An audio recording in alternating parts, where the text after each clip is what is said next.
PLD. PJ Campbell. Two mediocre white dudes on film. Because frankly, we know you don't have enough of that in your life. So we're here to give you more. And without further ado, here are two mediocre white dudes on film.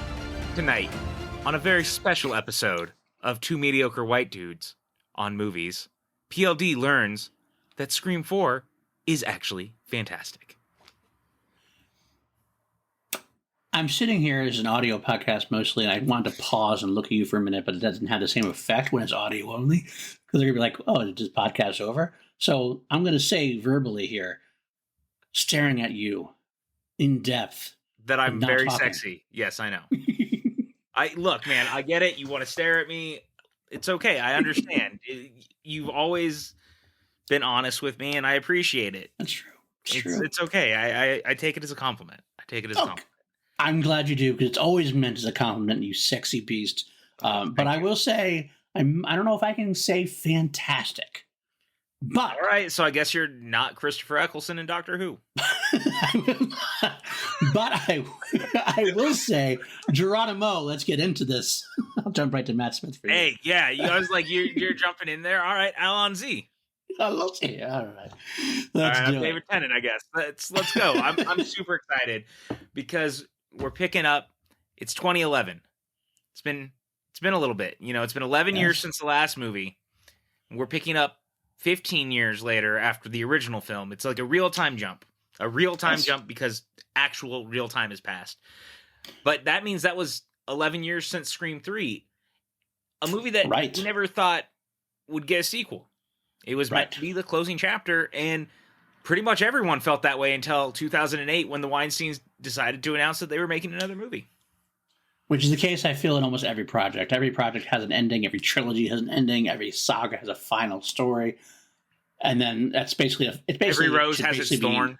Every rose does have its thorn, and it pricks. Yeah. But every final chapter of a movie saga should basically be retitled. And it should be called, like, the final chapter until we decide we want to revisit the saga. It's always going to happen. I've been watching through all the Puppet Master movies. Anyone who follows me on social media knows that over the last 3 days, I've only watched Puppet Master movies. This is not My texts a joke. Are full. My texts are full of Puppet Master gifts, Puppet Master quotes, Puppet Master everything, pretty much. I know more about this franchise than I ever wanted to know. I do too, because look, here's the thing. Like, I had a soft spot for the first 5 from growing up watching them, and I had never seen anything outside of that other than the reboot that came out a couple of years ago. So I've been watching through it, but I got to the 5th one, and they did name it The Final Chapter. And I think my exact, I posted on Instagram, I was watching it, and I think the exact thing I said was Final Chapter my ass. Because there's, 6 more movies after that one, plus a spinoff, plus a reboot. And myself, likewise, I've been listening to the Gordian Rust podcast. You're welcome. I went back to the beginning now, and I've been watching Friday the 13th. So I just got to watch Friday the 13th, the final chapter, which is followed a year later by A New Beginning. Yeah. So that's where I was as well. So we're all about final chapters and reboots. Yeah. This one took a little longer. And that's okay. I like that. No, I'm glad it did, because to be honest with you, I think that the real-timeness of it all actually helps a lot and kind of puts everything on track for what they're doing. And you can tell that when they decided to come into it, like Wes Craven's talked about it, he was like, what we wanted to have happen is that in this real-time jump, nothing has happened since, like, at all in the town. We have had nothing that has happened, but they have continued to make the Stab films. Right. And so because they had not been having events, the movies got crazier, and the town's dirty little secret, if you will, has just kind of continued to float through as like a legend. Right. But one that has been highly hijacked by Hollywood. Interestingly enough. And I would this is one of the first real examples, and I could be wrong, and maybe you're going to throw something at me that I'll totally go, oh yeah, that makes sense. But it seems like this is the first one of the reboot quills, in a way. a little bit of a legacy sequel. It kind of served as a reboot of the franchise, or wanted to be a reboot of the franchise at the time. It has the legacy characters in it, but it does try to sell you on these new characters and where they're going to go. For the first time, I felt like these newer characters were ones they were trying to build upon personally, as far as like making them real serious characters instead of just kind of like, you know, Teenager A and Teenager B kind of thing. And that was entirely intentional. Kevin Williamson talked about that because he said when he came into it, he had desired to tell a story where the audience would actually care about the characters. And so he didn't want you waiting for each kill. He wanted you to actually invest. He was trying to go back to that first film. And I think you're right. I think that this is 100% the first reboot quill, if you will, in a long time. I mean, I think the closest outside of this in a way is maybe The Incredible Hulk. Because The Incredible Hulk was like notoriously known for being the sequel to the 2003 film, but like kind of changing certain things to be its own thing, even though it was clearly following up the last one. It's a trend that's become real popular. Like if you look at the Hellboy reboot, I contend that a lot of it was them looking at what Del Toro probably would have done for a third film, deciding how can they use it, but in the context of rebooting the character in an origin. That's why he becomes like the evil demon god to destroy the world in the movie in the first chapter, because they were like, well, actually the audience has been waiting for this since 2008. But Scream did it first in like the most major way that I could think of. I think The Force Awakens and Jurassic World and a lot of these movies actually owe a lot of what they were doing to Scream. For better or worse, a lot of people would probably contend, but that's I remember when this was coming out and like what a big deal it was, because again, I think that you and I have talked about it. At this point, I was real young when the first one came out, obviously, but by the time this one rolls around, I'm 21. I never thought we'd see another one. So this is the first one I get to see proper in theaters. I'm super excited about that. It's the first time that I'm going to see, like, I remember seeing the trailers in theaters, but I'm seeing a proper Scream film in theaters. I'm excited because I get to see the OG cast, but on top of that, for me, even at that age, there's people that I had been growing up watching, people like Anthony Anderson, because I'm like big into the barbershop films. You have Marley Shelton, who I'd become a fan of, Allison Brie because of Community. These people that I recognized from other properties, Hayden Panettiere because of Friends. Heroes. And because of stuff like that, like it got very interesting. Kristen Bell, Anna Paquin, all these people that it was like, oh, I recognize them, and now they're in my version of finally seeing Scream on the big screen, and they're kind of being the characters that we knew. That's very interesting to say that. It's kind of interesting for where I was at this time. After I got married and had kids, I actually stopped going to movies for a while. As far as like, it was too expensive for me and things like that. And I don't like go for like big budget kind of big event kind of films. And Scream 4 was not that for me. And like that when it was released, like I loved the Scream films, but it was like I could probably pass up on that. And I didn't see this in theaters, and I ended up seeing it later on in video. And I kind of feel like that hurt me a little bit because like it didn't have the event feel when I saw it. So it kind of made it seem more tired to me than maybe it was. Because I definitely realized on this watch through that while there are still some phases of it that seem a little tired, a little repetitive, it did seem a lot more vibrant than I remembered. And I was happy to see it. Oh, well, I'm really happy you came around on it that way. Like, it was something I'd told you ever since we started talking and been friends, because the Scream films, before we were ever doing this, was like a very topical conversation between us, because the truth is if you look at our text message chains, it's basically just us talking about movies, and the Scream movies tend to be very circular in that conversation because they always seem to come back up in some capacity. They mean something to us. And so Scream 4 was the one I was always like very fervently defending, because you were always kind of like, it's fine. And I was like, it's more than fine. And I was like, I don't want to be that person saying you're wrong, but you're fucking wrong. Like this, and this is why. Like, I don't like being that person, but Paul, you're fucking wrong. And so, I would go down these little rabbit holes. And so it kind of fills me with joy with that. You're like, actually, it has some tropes that are a little tired, but overall, like it's kind of vibrant. It's actually more fun. That makes me feel better. And it also means that, like, I like when someone can rewatch something and be surprised by it. I had that recently when it came to the Matrix movies, because I hadn't seen Revolutions since probably 2005, maybe 2006. Okay. And so I very much remembered I didn't love the movie. I wasn't really excited to rewatch it before Resurrections, and I ended up loving it. I like About Face so hard. And so, it's always fun to rediscover that. So I feel like it's kind of fun for me now to live through you, who's like, you know what? Actually, I kind of like this movie. And you actually could have a good time with it. Yeah. And side note, I think we're definitely going to have to do the Matrix series at some point, because I would love to do that with you. Dude, all I want to do is gush about how fucking awesome Resurrections is, and all three of our listeners just turned off the podcast because I said that, probably, and that's okay. If you didn't like Resurrections, that's fine. I think you're wrong, but that's fine. It's fine. We can agree to disagree. You can be fucking wrong, as PJ would tell you, if we were in the same text thread. But yes, I mean, look, you're fucking wrong, and that's okay. That's okay. We all make mistakes. Just be better. That's all I ask. I will say, you brought up these names that were important to you and how that meant to you. The funny thing is, I think that definitely hurt for me, because I did not have attachment to a lot of these names. A lot of these people that were, famous, or they became famous. I didn't really watch a lot of things they were in. I knew Hayden Panettiere from Heroes. I mean, I knew who Kristen Bell was, but I didn't actually watch any of her stuff at that point. I actually came to stuff. Have you not seen Veronica Mars? I have, but I came to it a lot later on. I only saw the past 5 years or so. All right, I was about to say we were about to throw down. Oh, I love Veronica Mars now. Okay. Although I'll be honest with you, I'm gonna hear something really bad. I'm gonna admit on air. I still haven't watched the new season. Here's what I'll say.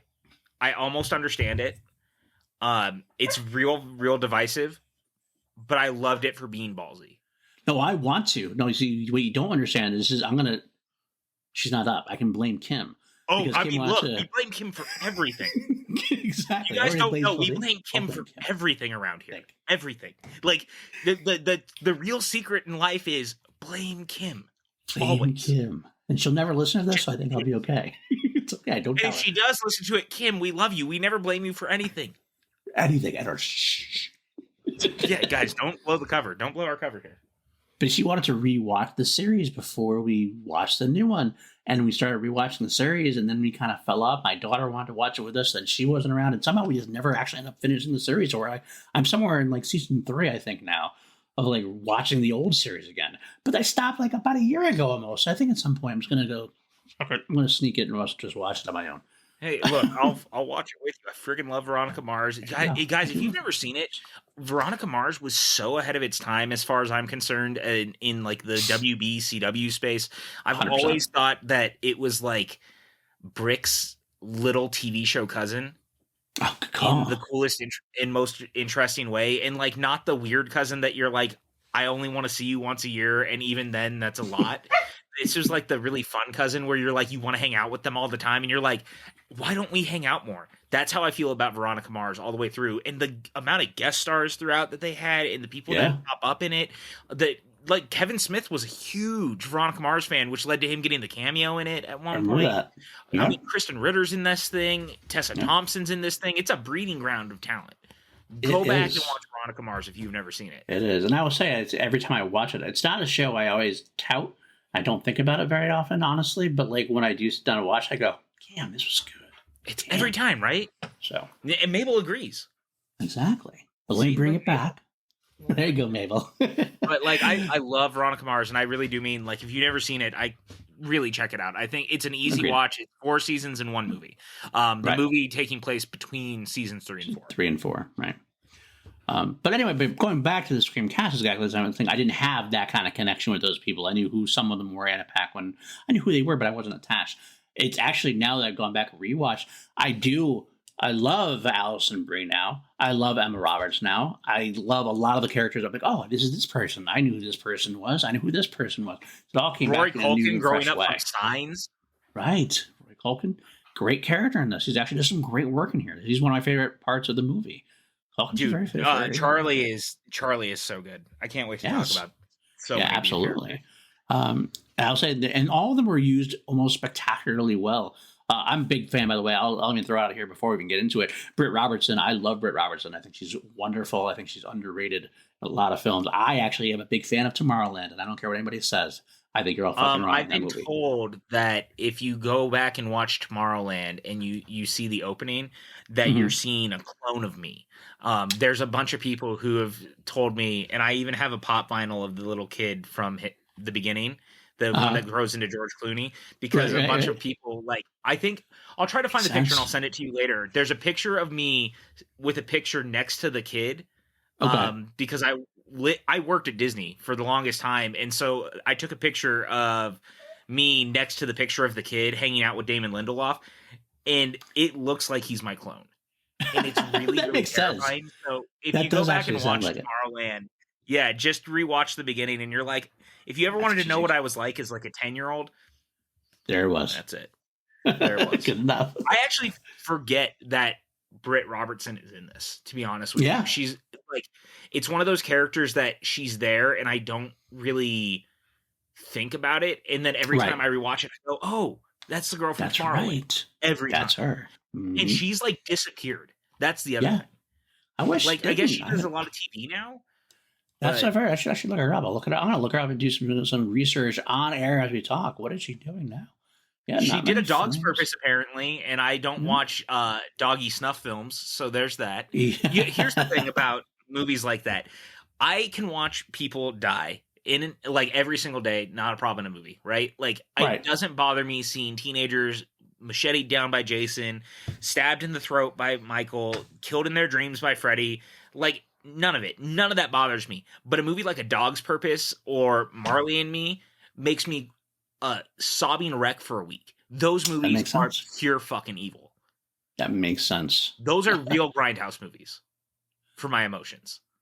I get that. I'm the same way, actually, to be honest with you. I mean, I cried anything anyway. I'm a sucker for crying. I'm not going to lie. Okay, can we be honest with each other? Sure. Remember a couple of years ago? I know, but do you remember a couple of years ago during the Macy's Thanksgiving Day Parade when they had that commercial that was the E.T. sequel, and they actually had what's his name come back to play Elliot? Yeah, Henry Thomas, and I cried like a fucking child just watching it, just bawling because Henry Thomas was hanging out with E.T. on Christmas with his family, and it was just like this. It's a 4-minute commercial because I think it was Comcast was like, "We're going to destroy your feelings," and I was like, "No, I was not prepared." Just like weeping inconsolably. Oh man, good times. If you've never seen that commercial, I implore you to look it up. Also, if you've never seen Darth Vader versus the Energizer Bunny, this is a real commercial from the 90s. Look it up. Look it up. I showed it to my dad recently because he didn't remember it. And I was like, I don't know why I can tell you that I remember this, but I remember it. And I'm going to share this with you. And he's like, why are you the way that you are? And I was like, I don't know. Answers for you. You made me. I think sometimes he thinks that was a mistake. Have you ever seen the Charlie and the Chocolate Factory remake? Yes. With Tim Burton, the one Tim Burton made? Yes. Mike TV's dad has this line, and I say this is my dad to a T, growing up and even now, where he's like, half of the time, I don't know what he's talking about. I am Mike TV, and that is my father. And that dude looks like my dad a little bit, so it's actually kind of creepy. It makes sense. Anyway, I am just like, I am so full of positive energy tonight for this show, you guys. Can you tell? I'm like our 20 minutes and we barely discussed the movie. I know. I like, what is it? Jojo the circus boy with this new little pet, Tommy Boy. If you've never seen Tommy Boy, you better fucking watch Tommy Boy. And if you don't like Tommy Boy, fuck you. You're wrong. You're wrong. You're wrong. And I will not apologize for that. Anyway, bring it back. I will say the one thing I wanted to say about the cast real quick is that the only person I said before we went off on the tangent was that every character was used spectacularly well. I did want to point out one exception. I love Mary Mcdonald. I thought she was just underused. That's all. Yeah, that's she's real underused as Kate Roberts, but she's so talented. She's so talented, and she's so good at what she does that I always wanted to see her more. So there's that. I mean, look, anyway, let's always want to see her more. Look, What is it about every movie she's in that they decide, like, I look at Donnie Darko, and Donnie Darko's maybe arguably the best thing in all this that's ever used her when I'm looking at it, but, like, Independence Day also kills her off, and you're like, how dare you? How dare you? And of course, Battlestar Galactica. Yeah. That she has that long dying role of President Roslin.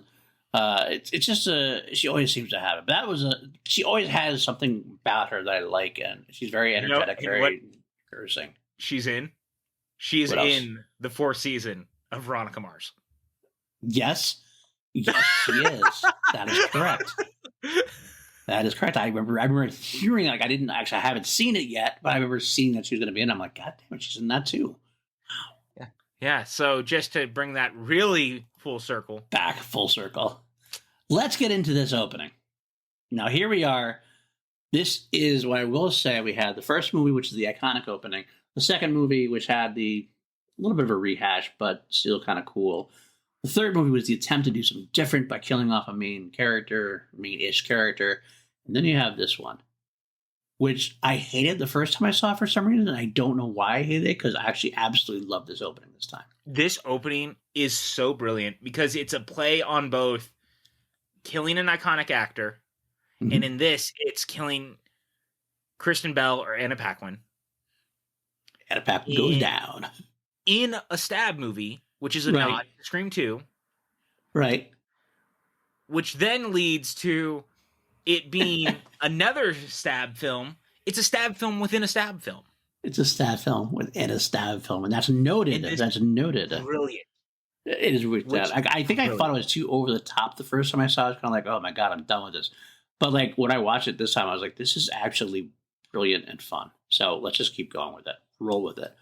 I think that this is such a like meta chef's kiss to legitimately everything before. And I think the thing that works so well is, again, the point is that in this world, nothing has happened in Woodsboro since the original incident.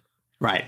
And so the fact that they continue to put these movies out, even though Woodsboro has had no incidents, they continually have to get ridiculous. And you know what that's a play on is the Amityville films. Right. Because the Amityville films, based on a true story, quotes, eventually started doing time travel. Exactly that. In this. They did a lot of these. They continued that trend of just like dragging a real life event into the ground by continuing to make them. And that is clearly what this is in reference to. Making comments on, absolutely. And like other horror movies, obviously, too. But like, I just always found this very funny because Amityville, to me, seems like the very real world scenario, if you will, version of this. Agreed. Very much so agreed. I also want to toss out there, you could tell that Kevin Williamson was back for a lot of this one. I know he had some ideas for 3, but definitely Aaron Kruger mapped out the rest of Scream 3. And I know Aaron Kruger actually did some rewrites on this one as well, because I know partway through Kevin Williamson had to leave again, but he did most of the writing credit. There was some turbulence. Exactly. Especially between Kevin and Bob Weinstein, is what I've heard earlier on. But you could tell that a lot more was written by Kevin this time than it was in the last one. And the opening sequence, they had that discussion on Saw and torture porn and things like that. That totally came out of Kevin Williamson's mouth. Out of his pen, rather. It was totally, you could tell it was definitely a Kevin Williamson bit. And I love that bit because that's one of my favorite parts about the Scream series, is that the Scream is so knowledgeable of horror and always discusses it like it's, because you know who's seeing it. It's us. The horror geeks are going to watch this film. We get this conversation. We love this conversation. These are conversations we've had. So it definitely helped me get right back into that Kevin Williamson mode. Oh, yeah, absolutely. It's so refreshing to be watching it and knowing that it's his dialogue and knowing that it's his story in such a capacity. We'll kind of get into it towards the end, because the ending in particular is where a lot of stuff started to fall apart between the studio and him. Right. I think the movie still works. I think this is the much better version of disagreements between Kevin Williamson and a studio and how the movie turned out. Like, this was the best case scenario of that. Yes. Yes. But I think that this opening is so very clearly his DNA and his tone and his feel for his love for horror, but also kind of his anger at where horror had gotten to.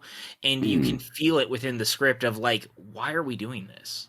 Right. Like, you don't need to do a sequel just to do a sequel. And I think Right. that this was kind of a commentary on that within the universe of like, look, people just keep doing this because it makes money, but even then, like, what's the point? No one cares. Like, Right. why are we doing this? And so I really appreciate it having that sense of humor and irony about itself, being like, no one's really asking for a Scream 4, but at least we're doing it because we have a reason to do it. Exactly. And that's what it is. It kind of plays with that a lot. The whole film kind of plays with this. Is this necessary?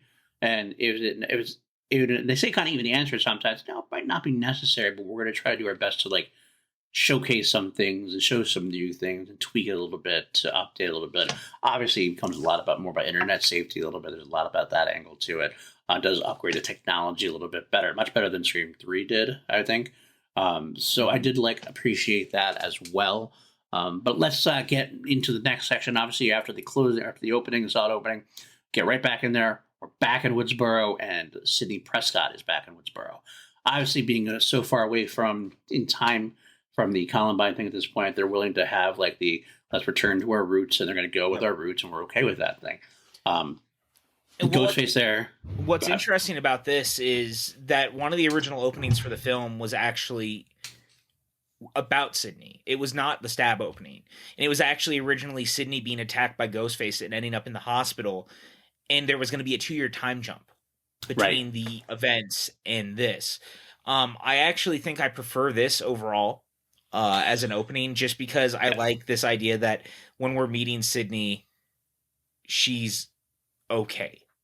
You know what I'm saying? Because there's going to be 2 years. There's only going to be 2 years. There's going to be an attack on Sidney, and then there's going to be a 2-year time jump while she recovered. And that didn't make any sense to me as far as the rest of the film goes. So the idea is you wanted to have them lulled into safety or whatever. Peace. Yeah, you need to be lulled into a sense of safety because, again, the idea is that nothing has happened. And so it was a better idea to do this where post Scream 3, she's started to write this self-help book, and she's showed up to, promote that. And we have the great Allison Brie playing her tour manager and secretary, Rebecca Walters, who is just this total LA type who everything is about making the biggest impact and the biggest money the quickest way possible. And she really doesn't care about what Sydney's been through or any of what it is. None of that matters. It's just about getting the biggest paycheck for her. And it's a very interesting dichotomy between the two. There's a great scene later in the movie where where she fires her and she's like, just leave. You're fired. Get out of here. And it's such the way it's played out is so good, but you can tell that she really doesn't give a shit about any of it. No, not at all. And it works. It's a good case, but it doesn't seem extremely shallow either. To be honest, I still feel like there's some depth in the character a little bit. There's a lot of shallowness, but she can have depth. But she's a shallow individual. Right. Exactly. That's my point. I kind of felt like I knew. I don't know. I mean, I think because Allison Brie's a very gifted actress. I think that's partly what it is. Oh, totally. She had some moments where she kind of she still took the phone call, expecting it to be something to help Sidney out.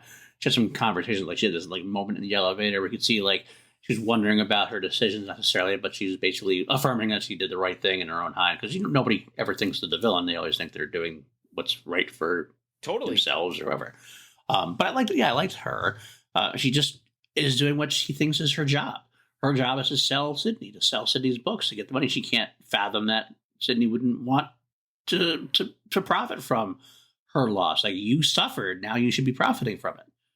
And Sidney doesn't necessarily agree, which is why she's the hero, of course. Right, because she's not trying to necessarily survive on that. Right, exactly. That's kind of the whole thing. And one of the things I really like, too, in this is that we see now that Dewey and Gale are married. And Gale's kind of struggling with writer's block, which she wants to write a new book. She's getting frustrated because she sees Sidney now doing press tour stuff. And she kind of wants to be a part of that. But again, we talked about this a lot in the last two.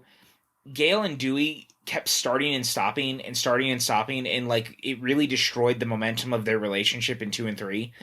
Agreed. I like here that we pick up that they're married. They were going to have a kid originally.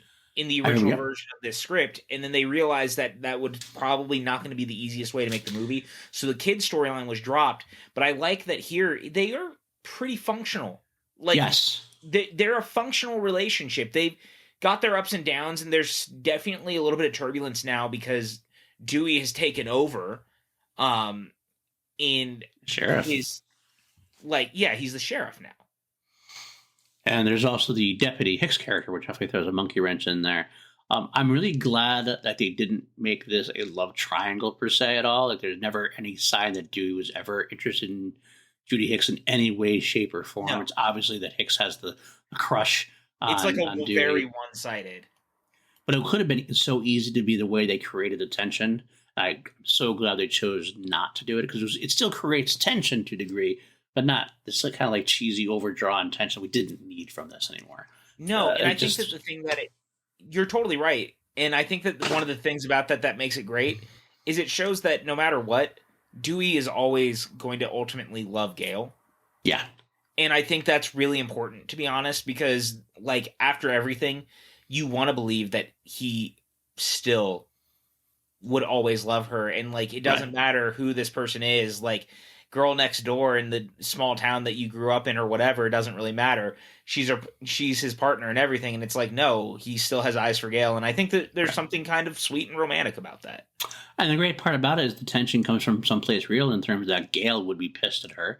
And while Dewey is just so super nice that he knows, he's not stupid. He knows that she has feelings for this Hicks wants him, but like, at the same time, he doesn't like ever want to like shoot her down. He wants to treat her like a person who's deserving and everything else. He's very kind to her. He's almost like too nice to her for his own good. It's not a malicious thing at all. It's the case of being the opposite. He doesn't want to hurt anybody's feelings in a way. No, totally. But it makes for great tension, though. It makes for great tension. It makes for great, already developed character traits. And again, this is what Williamson's always been good at. Ultimately, it always surprises me about Scream 2 more than 3, because obviously with the Aaron Kruger change, I understand why things may feel off, but it always surprised me in Scream 2 that the characters always felt so much thinner, and that's not. Again, I really like the movie. I don't want to drag back into that fight, but like everyone here feels so much more defined, and I like that. Like every one of these characters feels defined. So, she comes to Woodsboro. She's got her book, and they find stuff. Evidence. Because of a murder. The ghost face may be returning. Of course, It's right when she is returned. And so because of that, she must go stay with her cousin, played by Emma Roberts. She plays Jill Roberts, which I thought was very funny. Yes. And a little on the nose. Well, sure wasn't Emma Watson? Or Emma... God, you actually made me stop for... And now I get the joke, because somehow HBO Max fucked that up. I'm never going to understand that. But I digress. Either. I think you're hearing this a little bit later on. We recorded this. This is when the HBO Max slip up in the Return to Hogwarts game, where obviously they put a photo of young Emma Roberts in place of Emma Watson. So that was my little... Yeah, that was a great joke. That was a great joke. And I'm glad that for a second I was like... yeah.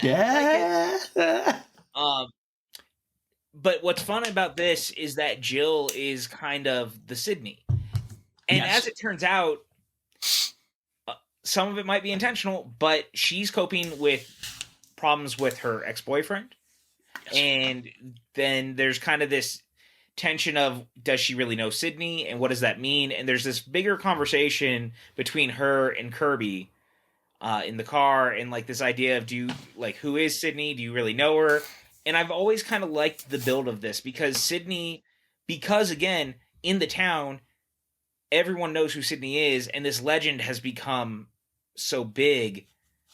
But even Sydney doesn't want this legend of her to really continue in that way. That's why she writes this self-help book about getting out of it. But she's just trying to be a normal person. She's trying to put this stuff behind her, and everyone else wants to be the ones who project what's happened onto her life and project it onto her to make her life much more, big and wild and scary than it actually was. Right. I do love they got together. First of all, I want to throw back real quick. I love that Dewey Dewey's ringtone is Axel Left, by the way. That made me smile. Wasn't that the best? I was like, that's so right. That's just so right. So good. It's a step up from it being something like the Andy Griffith Show theme, which could have also been funny since they always called him, Barney Fife-ish, yes. Barney Fife-ish, and I think that would have been very funny, but I love that it's the Axel Foley theme. It's so perfect. I did have to bring that up. Also, I want to note that Dewey seems to be very much healed from his injuries now. There's no more of that limp, which I got to say, the further away I get from Scream 2 and Scream 3, like that limp just was more, even if it was believable to a degree, it just seemed stupid the way he did it. Back apparently in the new one. Is it really coming back? Yeah. I don't think David Arquette's a very good limp actor. Let's put it that way. Yeah, he brought up recently. I don't remember where I read it, but apparently he is coming back not coming back but coming back with the limp. So why though? Why? What happened in between? Because Scream 4, there is no limp. It's gone. People regress. Let's see how they develop and what they say. I'll keep an open mind. Perfect. But I just want to shut those out before we got there. But now we're back up to where we are with Emma. I want to say right away, God, I love Kirby. I love Hayden Panettiere in this movie. Straight up, no joke. Kirby is up there with the original 3 in how much I love the characters. It was actually one of the things that and we'll kind of get to it, but I was pushing that I really wanted Kirby to come back. I wanted her to be one of the returning characters in Scream because there's some back and forth on whether she had died or not. It's a little open-ended. You never see you never do see her body, anything. Do you? No. You kind of see her get stabbed, but and he walks off. But he walks off. Follow up with it. Right, and just assume that they're dead. I mean, you would think that they'd say it in the hospital sequence at the end, because that's when they never say anything. They never. I mean, I would tell you if she had survived, you would think they would have said that, because it's kind of a key point that nobody survived. Well, I'll get to why. But okay, there's an addendum there. We'll get to it, I promise. But right. I just want to say I legitimately mean that. But also, I guess Hayden Panettiere has kind of quietly retired from acting for now. Is that true? Yeah, that makes sense. Or at least has put it on the side. And so I guess that plays a part into why she's not coming back. But I would have killed to see Kirby again, because Kirby is, again, I think easily one of the best characters in this franchise. She is up there with the original 3, in my opinion, as far as greatness. I will also say that I think this is actually probably her best role. Easily. Outside of Remember the Titans. Okay, I'll give you that. I still actually even like this one better, I think, honestly, to be honest with you. But sir, I see the argument. Sir, we do not talk negatively about Remember the Titans. At least we remember them. Yeah, and pretty much everyone in the Schmodown. Correct. But I just wanted to bring that up. I do like her quite a bit. Her other friend, I believe, was definitely a lesser character. She gets killed pretty quickly on, so I don't need a whole lot of development from her. Every horror movie has these characters. Not everybody has to be completely developed, well-developed characters. Sometimes you have this kind of they're going to be introduced and they're going to be killed soon. But I did want to note that the character of Trevor, who gets introduced in a little bit, but he's mentioned here obviously as the ex-boyfriend of Evan Roberts' Jill, I did not like him at first. I kind of felt like he was very, very meh, very blah, very Billy Loomis retread kind of thing. And I didn't like it. I will say that he definitely grew on me by the end. By the third act, he grew on me a little bit as a unique character. There's some moments actually I really enjoyed from him. But it did take me a while to get there. What were your thoughts on Trevor and how he came about? Yeah, he turns, and I think that's kind of intentional. I've always felt like it was a very intentional thing, because he feels like such a douchebag, bad guy, and I mean, ultimately, yeah, maybe he is kind of that dude, but I think that there was something about this idea, essentially, right, that maybe he is a bad guy, only to turn it the other way, that he kind of has his own feelings and stuff. Right. And the ending actually retroactively makes him a better character. I don't mean a good guy character, it makes him a better. You understand why he's presented the way he is.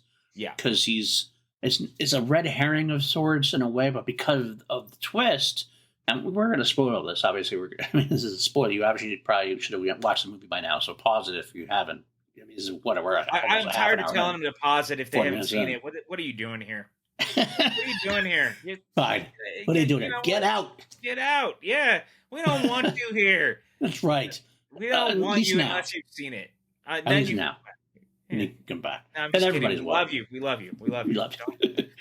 But the end when you discover that Jill Roberts is the main villain from the Marshall with Help from Charlie, but that they're going to pin it on Trevor, just like Billy Loomis was the killer in the first film, Billy and Stu, obviously.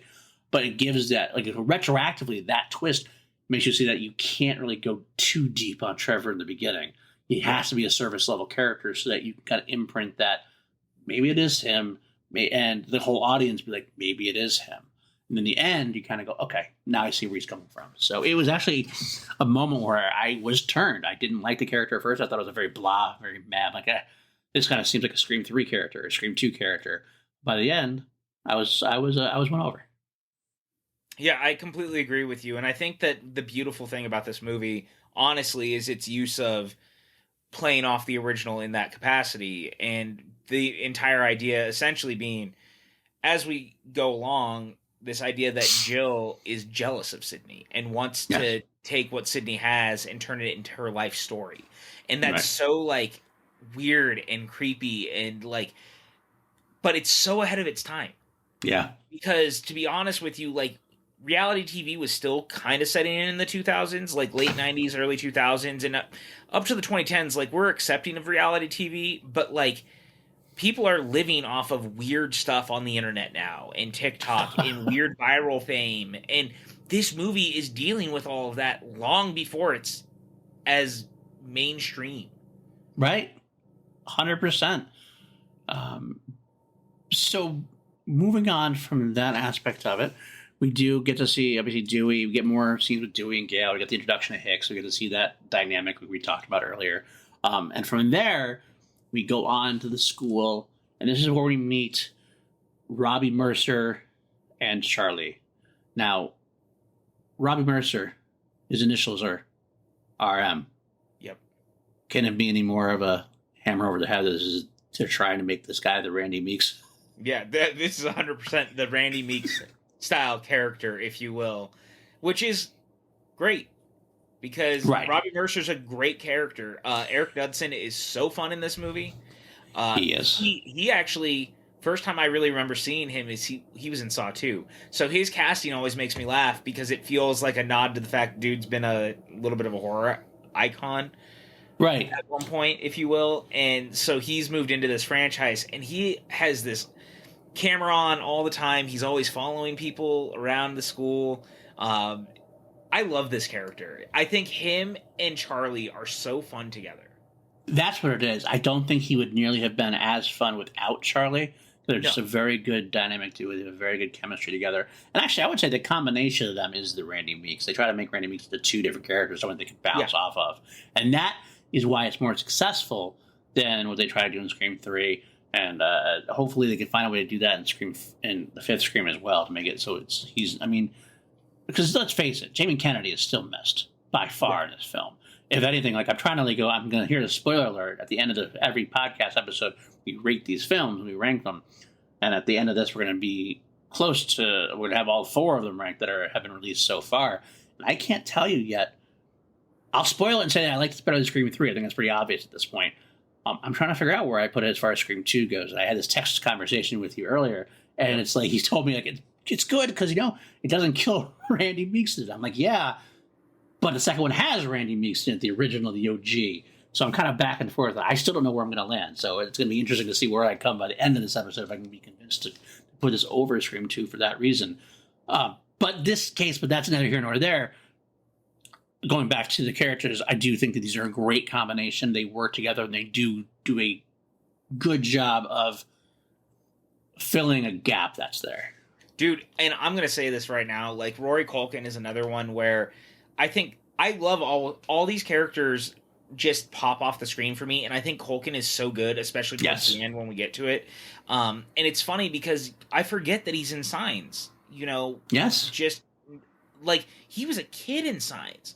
I forget that he was so young, and the Culkins have always been a thing, right? Like, if you think about it, they've always been around. They've always been a thing, whether it was Macaulay Culkin or Kieran or now Rory, and there's others too, I'm pretty sure. But, like, I kind of got Rory confused with Kieran for a bit, and I was like, oh, that's so weird. And then I realized later, I was like, wait, that's the kid from Signs. Right. And was so taken aback by how far he had come. And he's so creepy in this, but also he really funny is. And like just kind of dynamically. He feels like a Gen Z kid or Gen X kid. Like, he really sells it in this, like, we have a film club and we love movies and we really especially love the Stab franchise because we live in this town where this weird thing happened, and like this, it's kind of made his identity. And again, you and I talk about this. Part of the reason that Randy always worked is because there's a connection to this idea that we see ourselves in that. And I do see a little bit of myself in this idea that they'd have this film club and they just are enamored with movies and characters and kind of putting that on life. Like them following people around with a camera and making this video vlog thing and trying to make life out of, or movies and entertainment out of life, is just so fascinating to me. Absolutely. And also, I will say that it takes a good actor, a good performer to make this character work and not be, I don't know what the word I'm looking for, not cheesy, but what I'm saying, the line right when you meet him, he starts talking about the girl. I forget exactly what he says, but she walks away, Kirby walks away and says something back to her. And, he's like, whatever. Roy Culkin is like, she wants me. Then he walks away, and Charlie walks, or not Charlie, I'm sorry, Robbie walks away. I kept wanting to say Randy. Robbie walks away, and Roy even follows up and go, yeah, I'm full of shit. I know. And it's just the way he says it. It's very much so, like, in character. Like, I feel like it was a choice that he made, and it worked. It's a subtle line read that I loved about it. But they beyond you and that, I, if we were in high school together. Yeah, I really do think that in a way, which is funny. Yeah. Except for the end. Now, one of us isn't going to be a killer, so. No. But I just mean in general. Right. These characters remind me of us if we had ended up being in high school together in some capacity. Like, this would have been. Agreed. Completely, because we totally would back each other up like that as well. That's the way we roll. Yeah. But I love the fact that it almost because like I said, these are the two characters that are basically filling that Randy gap.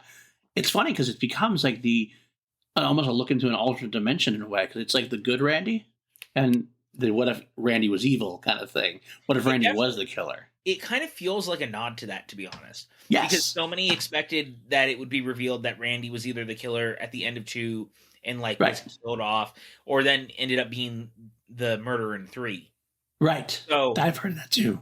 Like, I've always thought that this was kind of a nod to that by using the same initials and things like that. And I'll say this, one of the most fun things about this movie for me is that not only is that really clever, we haven't really talked about it, but I love the names of 2 of the deputies that are in the precinct.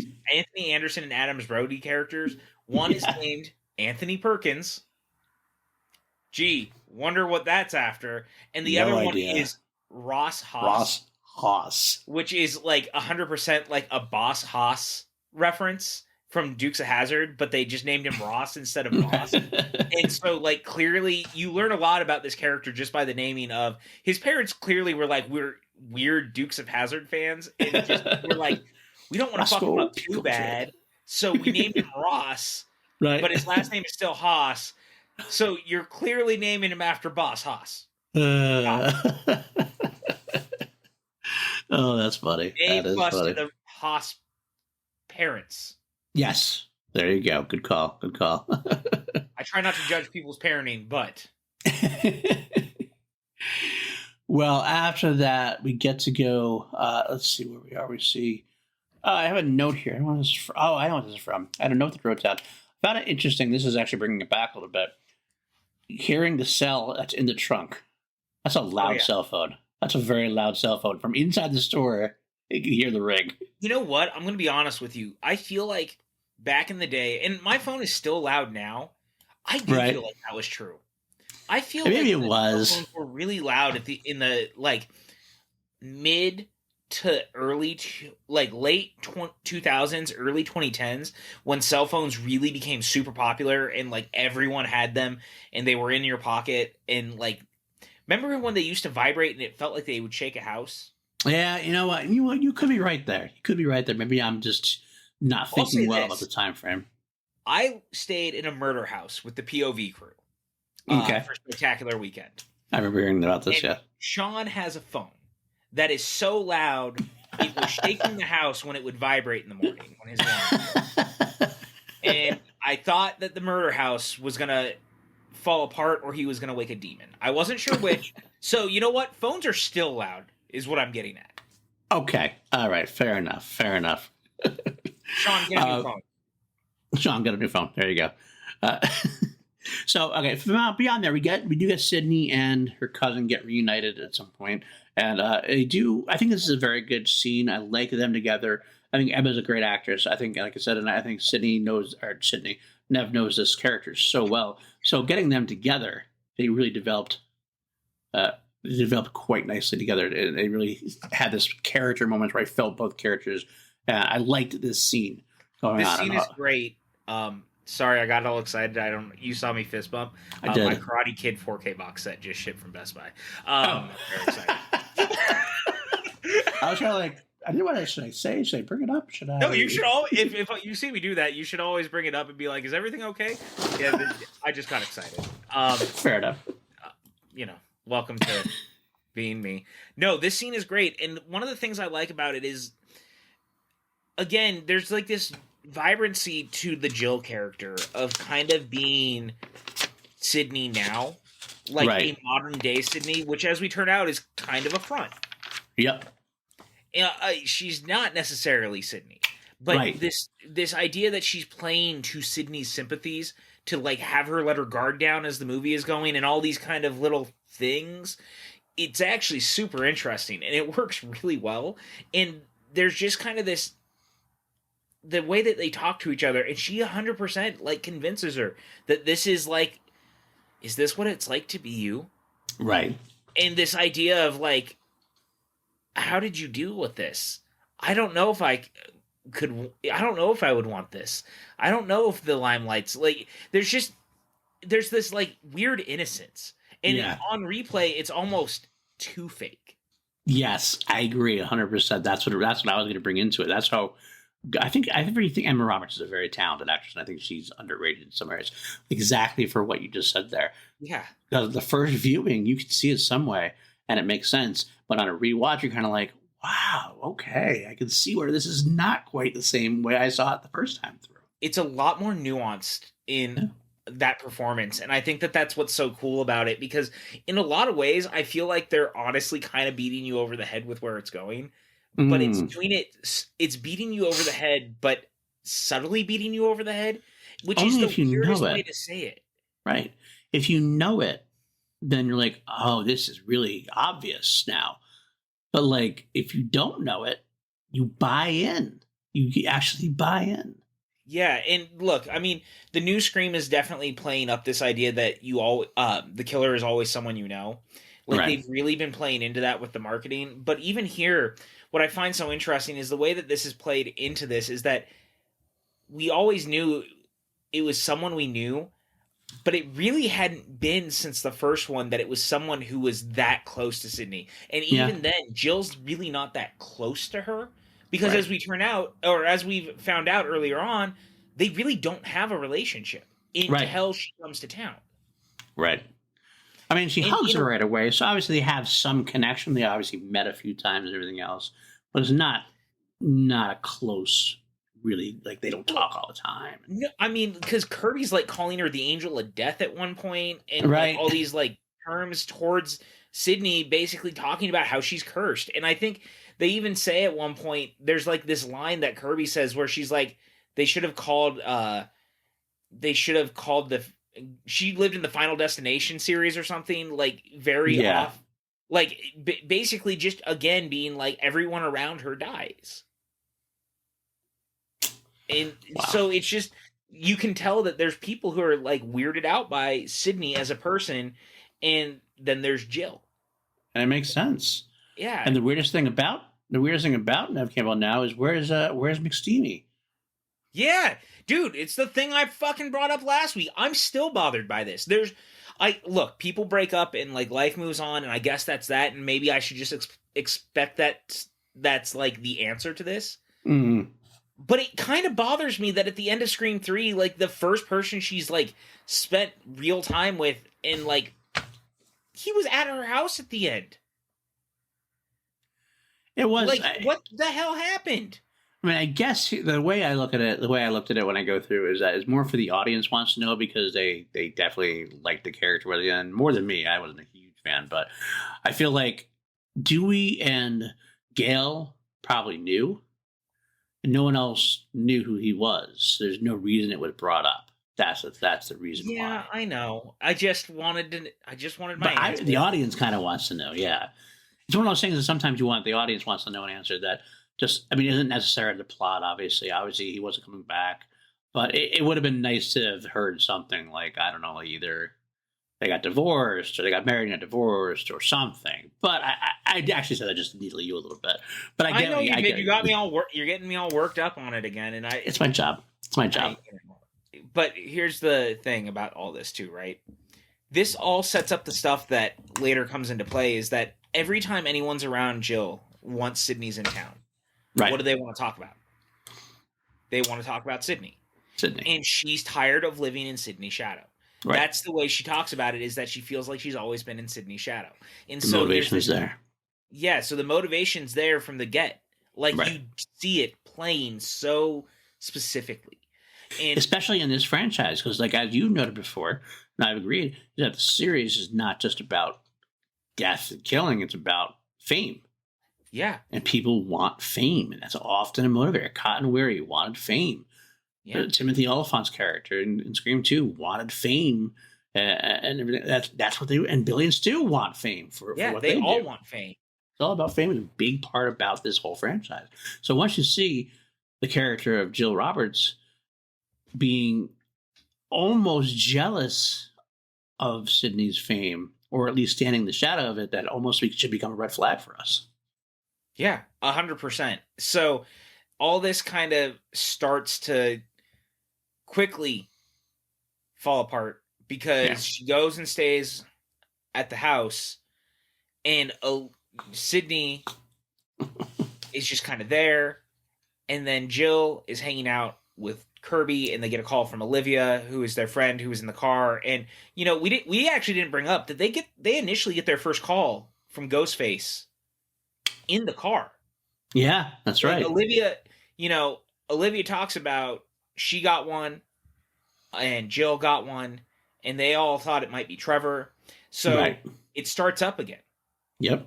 And then we're very led to believe that he's in the house with them, and the way it's going.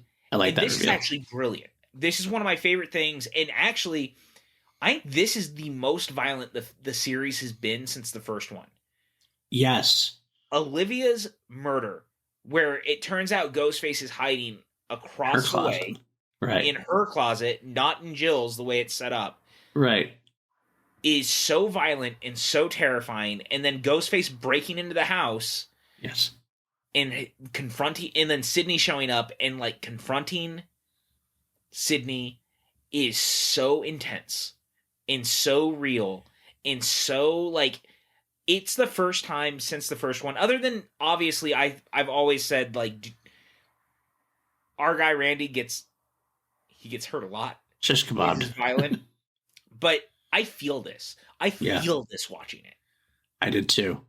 They had you saw her guts on the bed when Sydney walks in. You see, like, oh, ooh. I do have to ask though, Shaun of the Dead. Yeah. Why watch Shaun of the Dead? I'm just curious. I mean, besides the fact that it's a phenomenal movie, I was wondering if there's any connection that you knew about that I didn't know about. No, I think that the idea was kind of, actually, you know what it is probably? It's probably the fact that movie's kind of meta-contextual on the zombie films. There you go. That's a good call. Maybe that's what it is. Honestly, it is a horror comedy in a way. That's a nice. Yeah, it feels like that movie's kind of recontextualizing the zombie genre. Scream is kind of recontextualizing the slasher genre. It feels like it's a kind of tongue-in-cheek nod, and it's probably also like just Wes and Kevin being like, "Man, that movie's really clever." Yeah. So we're gonna give it some love. I mean, honestly, at this time they probably should have had Hot Fuzz on it. Just because if you want to talk about metatextual serial killers, Hot Fuzz is your movie.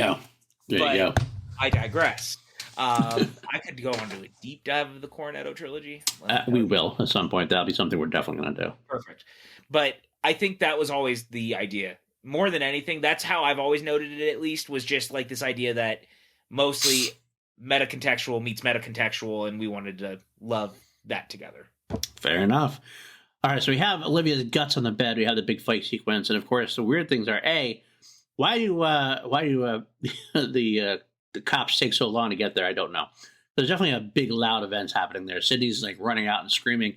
Often it doesn't like the whole fight sequence happens, and then Anthony Anderson and I'll show up at the door. What are they doing? That's what I want to know. What are they doing? Small town cops. That's I guess what it is. That's a real legitimate thing. I mean, they're right out front, though. They don't hear this at all. And Cindy didn't yell and scream. And she's going, "I gotta go outside there. The killer's next door." And she's not yelling and screaming. But they're too busy arguing about Bruce Willis movies. That's true, which is funny. Yeah. So that's what it is that they're too busy arguing about bad Bruce Willis movies. That must be what it is. The radio is up or something very loud. But Trevor also comes to play, and that's where it's the usual Trevor red herring. At this part, I still hated the character. I didn't like the character at this point, and this was one of the reasons why it seemed like so very much a copy of Billy Loomis showing up, and then wondering why is he here with the phone, after the killer attacks kind of thing. But again, it makes sense at the end of the film when she's going to try to blame it on him. So again, I feel bad. I'm sorry, Trevor. I don't mean to slight you as a character. You were just placed there for a reason. Yeah, totally. And it works, right? Immediately we feel insecure about the character. We feel weird about the character. Right. And it works. It's great. So we jump ahead. They're at the hospital. This is where Rebecca starts to really talk about, we really got to use this. We've really got to use what happened. She's like, I've already booked you on MTV News and all these shows. And Sydney's like, I don't want anything to do with this. This is not what I am. Yeah, she's like, this is not who I am. This is real, by the way. This just happened. She got slashed. Yeah. You're fired. You're out. Yeah. Peace. Get out of here. Sydney doesn't want anything to do with it. Good for her. And I felt like that was what we were supposed to do. We were supposed to approve of it and everything else. And it does set up a great kill. The great kill, because I think Alison Brie, again, love Alison Brie. Her sequence in the parking garage is a solid one. It's very, the tone of it is very good. This is Wes Craven doing his best tone work. The car coming, of course, the car didn't start, but of course, because Ghostface dealt with the car. But it's a very terrifying sequence. There's the car driving away. You're screaming along with the character. Come back and watch it. Help! Because the car, you see the car going away. You see him jump down to the hood. It's a very scary moment. And I just want to talk the build to this scene. It's what's coming. It's really interesting because until that first kill, and again, this was to credit to Williamson. He wanted you to care about the characters. He didn't want you worrying about where every kill was going to be. And so we've gone from having 2 fake kills early on in 2 stab movies. Yep. To suddenly 2 murders back to back. Within the span of 10 minutes. And it's real jarring. And again, this one's fairly intense. It's very scary. Wes really builds it up. This, I actually think this might be the best directed of the 4 in his, because it feels like he was really in control, coming back to this 11 years later and just really he knew, he'd really honed in over the last 10 years. He'd had a real rocky track record since Scream 3, but you could tell he came to play. Yeah, definitely is. It's definitely the best since the first one. I'll say that. Yeah. I think first one might be a little bit better. I don't know if I can really put it over the first one, but it's pretty. It is. It's very well done. He knows what he's doing at this point. He also knows the characters better than anyone at this point. Well, maybe, I mean, obviously Williamson, but between them, he just seems to know what to do with them. Even the newer ones, he seems to know what to do with them. Totally. And so the build to this, and then all this press and stuff is outside the hospital because the news has now gotten out, and Dewey's going to hold this press conference, and Gail's kind of ribbing him because she's mad that he's leaving her out of the conversation, even though he's like, look, you're my wife, but this is my job. Right. And you're not a reporter anymore, even. Yeah, and you're not a reporter anymore. And so he's kind of frustrated with her, and Ghostface throws Rebecca off the top of the building on top of one of the news vans. And it's bloody and nasty, and they really went for it with this one, man. Yeah. Like, they really made it feel visceral. Yes, that's 100%. I mean, you're going to have the murder scene coming up. Anthony Anderson's murder was, holy crap, was that visceral. Stabbed right in the head, and like he's trying to cover his face, and the blood coming all out. And, like that was just a great, solid kill. And I'm going to tell you right now, he might have the greatest last line in a movie. Fuck Bruce Willis. Man, fuck Bruce Willis. It makes me laugh every time. I love it so much. And I had a conversation with someone recently who was like rewatching the Scream movies, and I remember she was like, why does he say that line? And I was like, yeah, well, like, 10 minutes before that, they're having the conversation about Bruce Willis and like all these people around Bruce Willis who die, and like how he always survives and all this stuff. And it's basically like this joke that, fuck Bruce Willis, 'cause he always makes it to the end and other people don't. And like, it's just so good. It's such a great play. It's such a great play. I love it so much. So well, man. Like, I love it. It's so good. They're a good duo. There's a good duo. I mean, them and him work well together. But regardless, I kind of stepped forward a little bit because we mentioned the visceral kills, and I just want to bring that one up as particularly visceral kill at that point. Actually, it's pretty much right after that, almost anyway. But we did skip one scene to talk about it. And then one of the biggest scenes in the movie is, of course, as always, every Scream movie has it, the rules scenes. Yes. In this case, we have our Randy Meeks as discussing the rules. And what's important about how this all comes about is essentially Gail, being angry and frustrated with Dewey, decides to go to the two idiot high schoolers because they have the movie club, right? And she knows that she can probably get information from them, and so she goes to them, and she asks them for help, and they say, we'll do it, but on one condition, and the one condition is that she'll bring Sydney to the film club, right? And she agrees. And she does, and it leads us to the rules sequence. Right. And this is a great sequence. Is actually they do Randy proud. I think it helps that there's a lot of people there instead of just like a couple people. It helps that the whole classroom is there. And it helps that they can go back and forth. It's not just one person giving it. So it kind of keeps the energy up. Kind of keeps the things going. And you hear everything you want to hear about it. Everything makes sense. Everything's funny. I like the rules. I've always liked the rules. They're probably my favorite sequences of all these movies. It's always the most fun I have.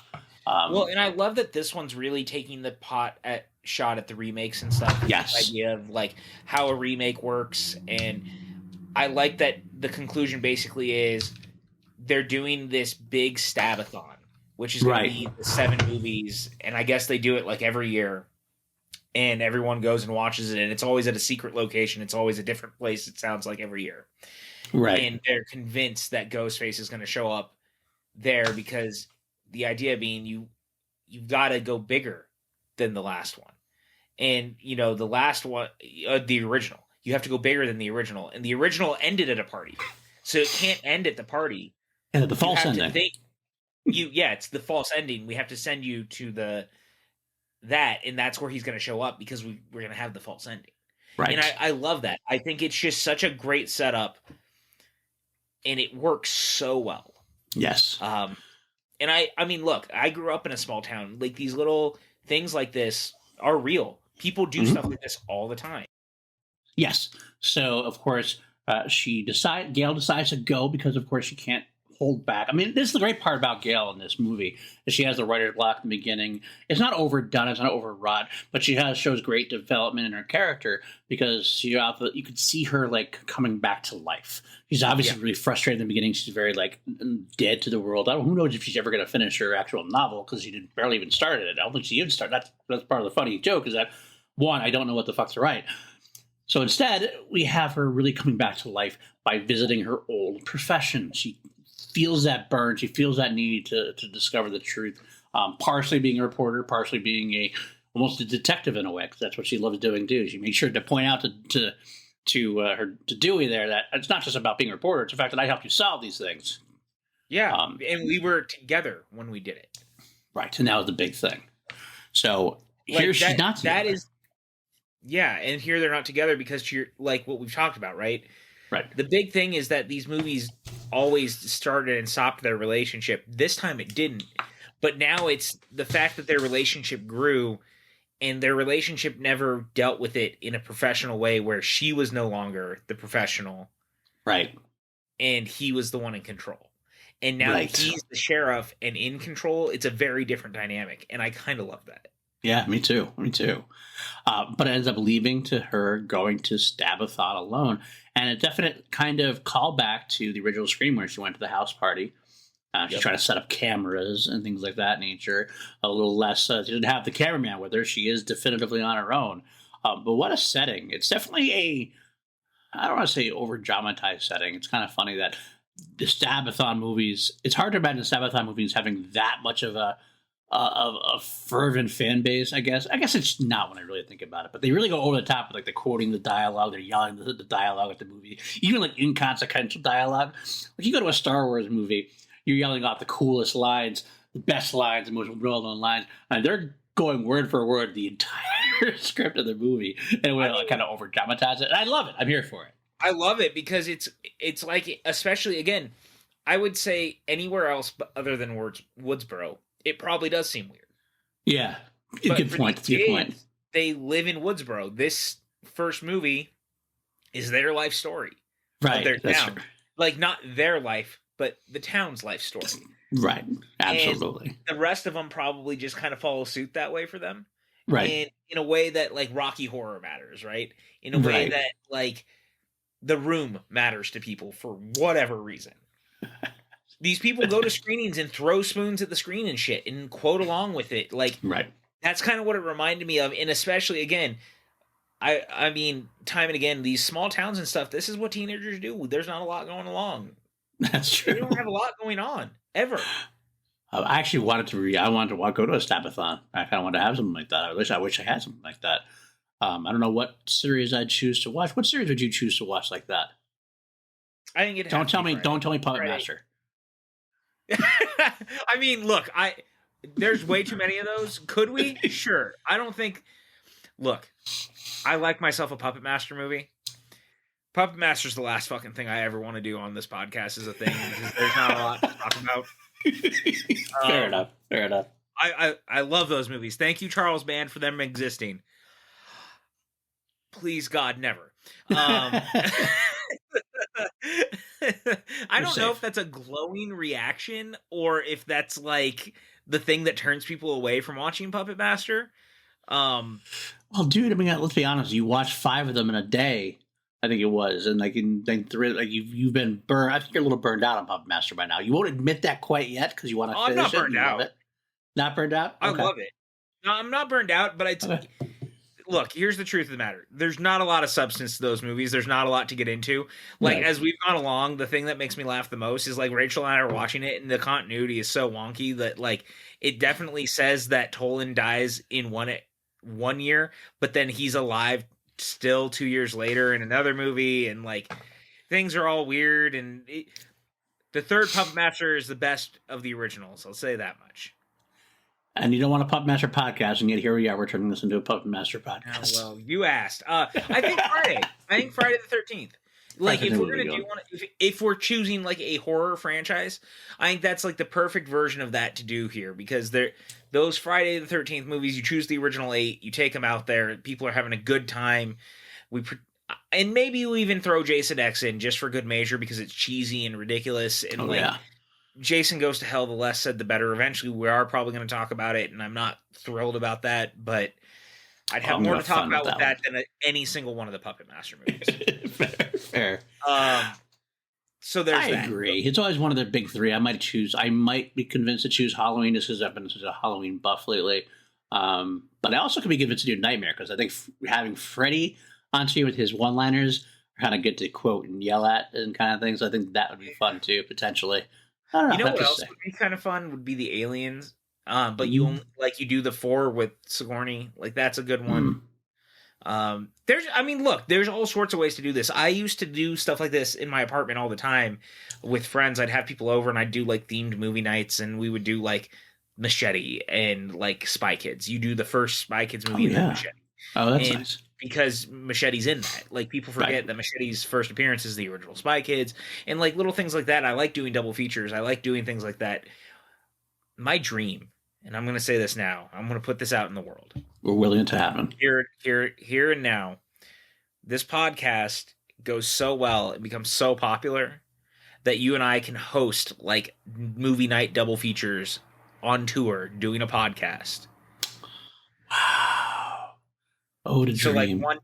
That would be living the dream. And like, my dream of that is that you and I, like, one night it's like a live podcast, right? And we talk about whatever movie it is. Yes. Then the next night, like, we rent a local theater. I love it. One of the indie theaters. 2 mediocre white dudes going live. Yeah, 2 mediocre white dudes live and in person. Oh, man. And then we do like a double feature of a movie, and it's like things that are close together, or maybe even just one movie and like do the movie and like talk about it, or like whatever it is. But it's 2 mediocre white dudes live in your theater. Sponsored by Jack Daniels. And Carbon Health.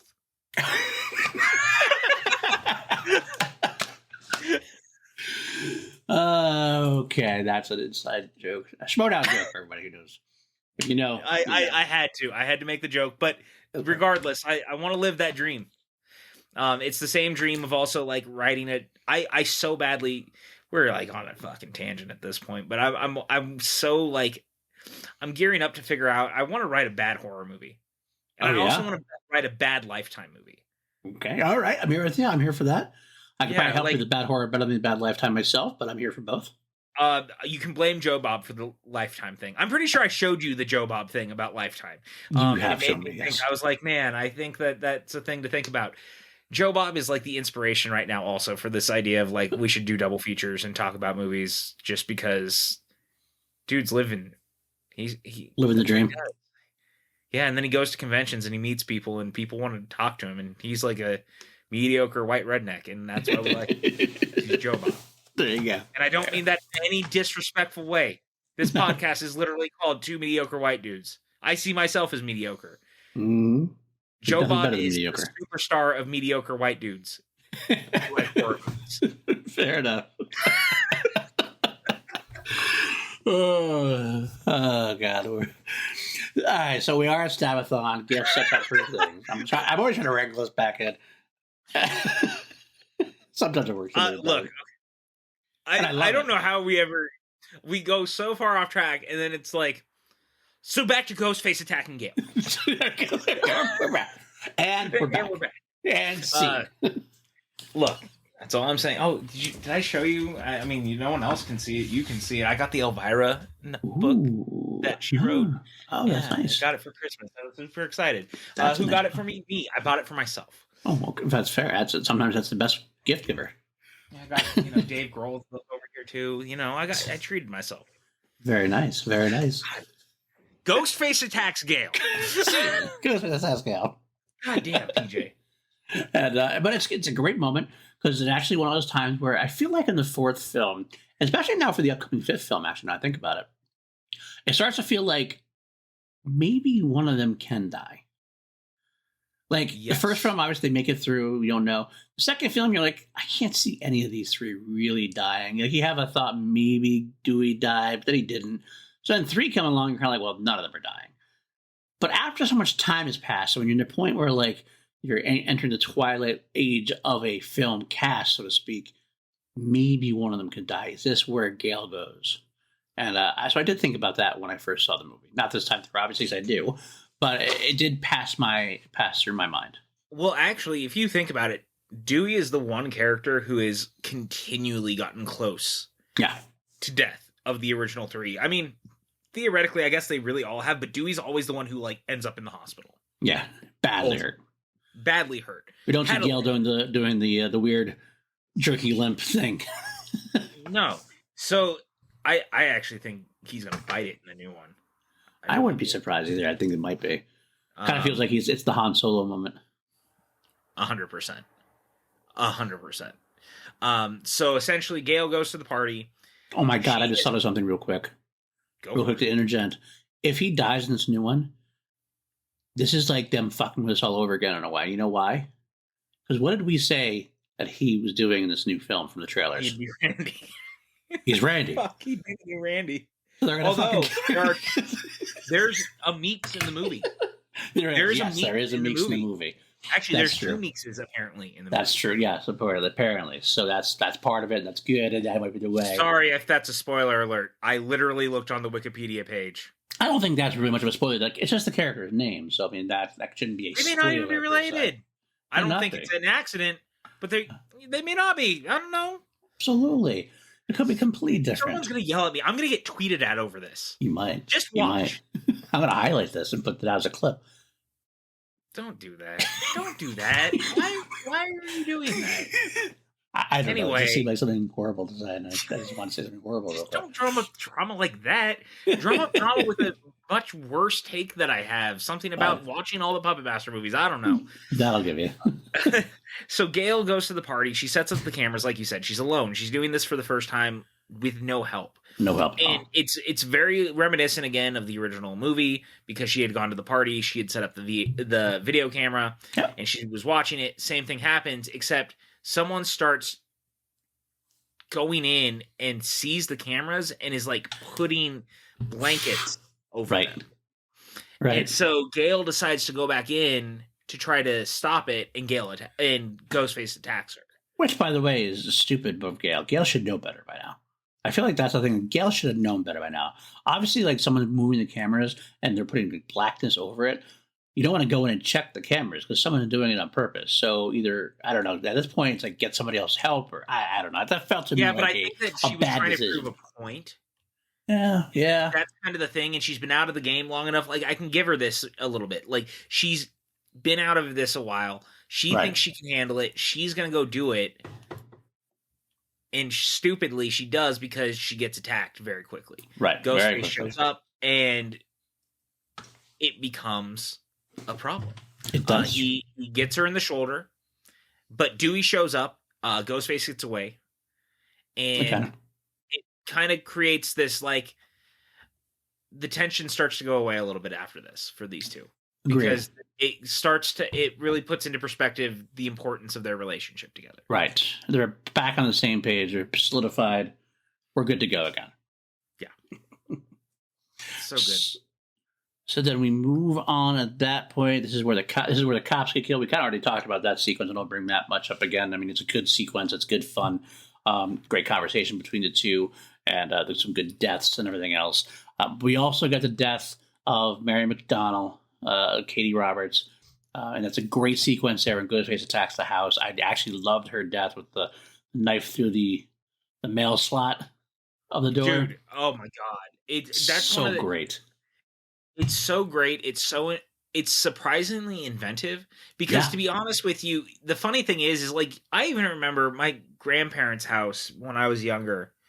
I would go there and I'd stay there all the time, and I always thought about the fact that they had the mail thing right there. Right. And I always had the thought, even when I was younger, like, what if someone used that in some capacity to hurt someone? Right. And this movie actually did it. And I loved that because unless I'm missing something, I can't think of a horror film. Listener, if there is one, I would love to know because I can't think of one off the top of my head that has done that before. Mine either. Well, because it's very rare because they're always down so low. It's very rare that someone's up against the door like that. It's usually In that case, it's like in Scream 2 where they just do it through the wall or do it through the door that way. I mean, having that gap in there is just not something that's actually usually you're not down that far unless you're a kid, and you don't see very many kids getting killed in horror films. Usually it's a no-no. Occasionally it happens, but usually it's a no-no. What was I listening to? Oh, it was Joe Bob. He brought that up. He was like, killing kids is still like the one taboo that we really try to go against in horror movies, like especially young kids. Like every once in a while, yeah, you might see a kid die in something like Halloween, but even then, like it's very rare. Right, absolutely. So that's probably one of the reasons why it's limited, because you don't go sitting up against the back of that door that way. It's very cool. It's a very cool death sequence. So despite her being underutilized, she does have a good death. But that leads us to the next segment. Jill Roberts is gone. She's left. She's scared, sitting half to death because we don't know where she is. And where does she go? She goes to a house. So there we are. It's like we're remaking. This is where the remake comes in. We're going to end at a small house party. Not a big house party, but a small house party. But it seems like that house. It just seems like that first movie house in a way. Yeah, and Ghostface at this point, he calls Sydney. Yes. He's threatening to hurt Jill. Yes. And this is kind of what makes everything begin to fall into place. Right. As we go into this third act of the film. Right. So she finds out that Jill's going to Kirby's. That's where she's going to hide. Again, to your point, it's like a small personal, like a more intimate house party. And it's not even that. It's more of a trying to survive through all of this. Yes. Because now everyone's kind of getting freaked. Stuff is starting to happen. Ghostface shows up. But first we get some red herrings. We don't know what's going on with it necessarily at this point. I love that Trevor shows up. This is the part where I start liking Trevor. Trevor actually comes alive here. We need to bring this up, though, too. Okay. When Kate is murdered, we have the first person who shows up being Hicks. And Hicks has already kind of been weird in the movie towards Jill, or to Sydney. Yep. And what's weird in this moment is she is definitely thinking Sydney is the killer. And I actually love the exchange in this whole conversation about, like, what's going on and her being like, you need to let me go. Right. Like you have to let me do this. Even though, like, she goes, I essentially mean, like, I know what this looks like. And it's interesting. I love the dynamic of it. It's important, too, because, like, Judy Hicks is obviously someone she goes to the sequence where she tells Sydney she knows who she is.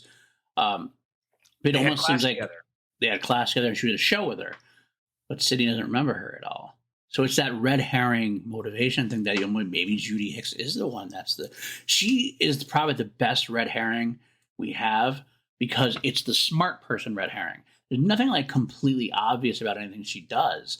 There's little seeds where you're kind of like, oh, she's a little weird. She has an obsession with Dewey. Maybe she's doing it somehow for Dewey somehow. She doesn't also need to hear this. She's like, oh, she doesn't like Sydney. It's kind of like she's actually giving you the motivation that Jill has in a way, that she's under, that Sydney's too famous or whatever. She's under her, and she doesn't want the fame. The fact that Sydney doesn't know her is like that kind of motivation thing. It's kind of that same ballpark or whatever. She wants to be the one who's known. And I liked Dex. Actually, I didn't love the character at first, but by the end, I did like her. And we already said some spoilers. I guess Hicks is in the new one as well. She's in the trailer, so that in my is she? opinion, I missed her in the trailer. She's in the trailer. Okay, I might have missed her in the trailer. There's a shot of her in the cop car driving, so she's in the trailer. Oh, okay. I think when I watched the trailer, I hadn't seen Scream 4 in a while, so I probably didn't recognize who she was. It's been a while. Yeah, but I'll say this, like, even the first time where they have the interaction, and she's like kind of hidden in the dark in the stairwell upstairs. It's just like it's a great red herring. She's so creepy. I really, really like Marley Shelton. I've always really liked her. I'm big on Grindhouse. Grindhouse is in one of my it's in my top 100 movies of all time. Love Grindhouse, and to me, that's where I always go back to, because she's in Planet Terror and Death Proof. Like, she plays Doc Block's wife, Dakota, in both. And, of course, like, she's always worked with Rodriguez a little bit. Like, she was in Sin City. But she's very, very talented. Right. I've always liked her, and I thought she was just so good here. I agree. What She was was the very first good in here. thing she was ever in for you? Because this is the one for me. I think I remember her mostly from Sin City because I love Sin City, and that I watched that movie at least 8-10 times that year when it first came out. Like I really watched the hell out of it. I also remember To be her. honest with you, Paul, the answer was wrong. No, huh? We were looking for Wendy Peppercorn in The Sandlot. Oh, where is that what you're talking about? Okay. I was actually going to go back also to Kristen in Never Been Kissed as well. Wendy Peppercorn in But Wendy Peppercorn. Sandlot. I forgot that was her. Uh-huh.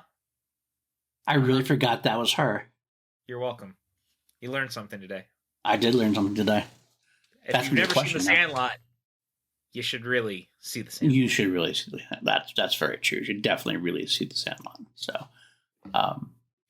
but okay, all right, I digress. You're right. That wimpy deer. That's been a while since I watched that movie. I got to watch that one again too. To be honest, with you. I love that movie, dude. It's so good. I watched it a lot as a kid. But okay, so we got her as a red herring, potentially Hicks as a red herring, and it's done very well. So I want to bring that up. So now we're back at the house party. I think the best part about the house party at this point is Kirby again. We have Kirby and Charlie's development, which is almost seems a little bit out of place because of how Kirby treated Charlie earlier. But then it makes sense more. The more I watch, it's kind of makes sense. Kirby is kind of like an impulsive girl. It's a time where like there's a lot of scary stuff going on, and had a few drinks, and you just kind of want to forget that life's going on at this point. Yeah, Charlie's cute enough, kind of thing. Yeah. So it works in a way. This is my favorite moment for Kirby in the movie, though, when Trevor jumps in and interrupts Kirby and Charlie from starting to make out. Sits down, and he's had his very moment of like, what the fuck is going on? And Charlie leaves, and he's like, did I interrupt something? And she's like, so good. And he just starts going, oh, shut the front door. And it's Kirby's reaction, Hayden's line read. Who invited you? She's so good. And here's the thing that's really interesting about this, though. Charlie's reaction. Yes. Feels really foreboding. Yes, agreed. His whole demeanor changes. Almost glosses over. You almost see the crazy come out at that point. He just also it's like, oh, he snapped. He snaps, and when he walks off, like that was the first time I went, oh. And I think that's the moment where you see that stuff goes wrong very quickly. Yeah. Because as soon as that happens, Robbie is outside. He's drunk. He's got the camcorder on. Mm-hmm. But it's backwards, and this is one of the great kind of setups in the movie is this whole like camera being backwards. You know the build is coming, something's gonna happen, and Ghostface gets him. Yes, and that's so solid. You can see it happen. The whole camera flip thing. You see it at the camera, like, oh my god, dude, oh my god. And what does he say? He calls back to the rules line. Wait, I'm gay. Because the rule was you had to. That was the final. Remember, like one of the final rules that they said at the very end. There, if you want to survive in a modern day horror movie, you pretty much have to be gay, and that's the whole rule. Certainly, we're breaking all the rules. Though at this point, he tries to not gay, and it actually stops him because obviously we find out later on it's Charlie. Yeah, we don't know that first. So it's like you're like, wait, what?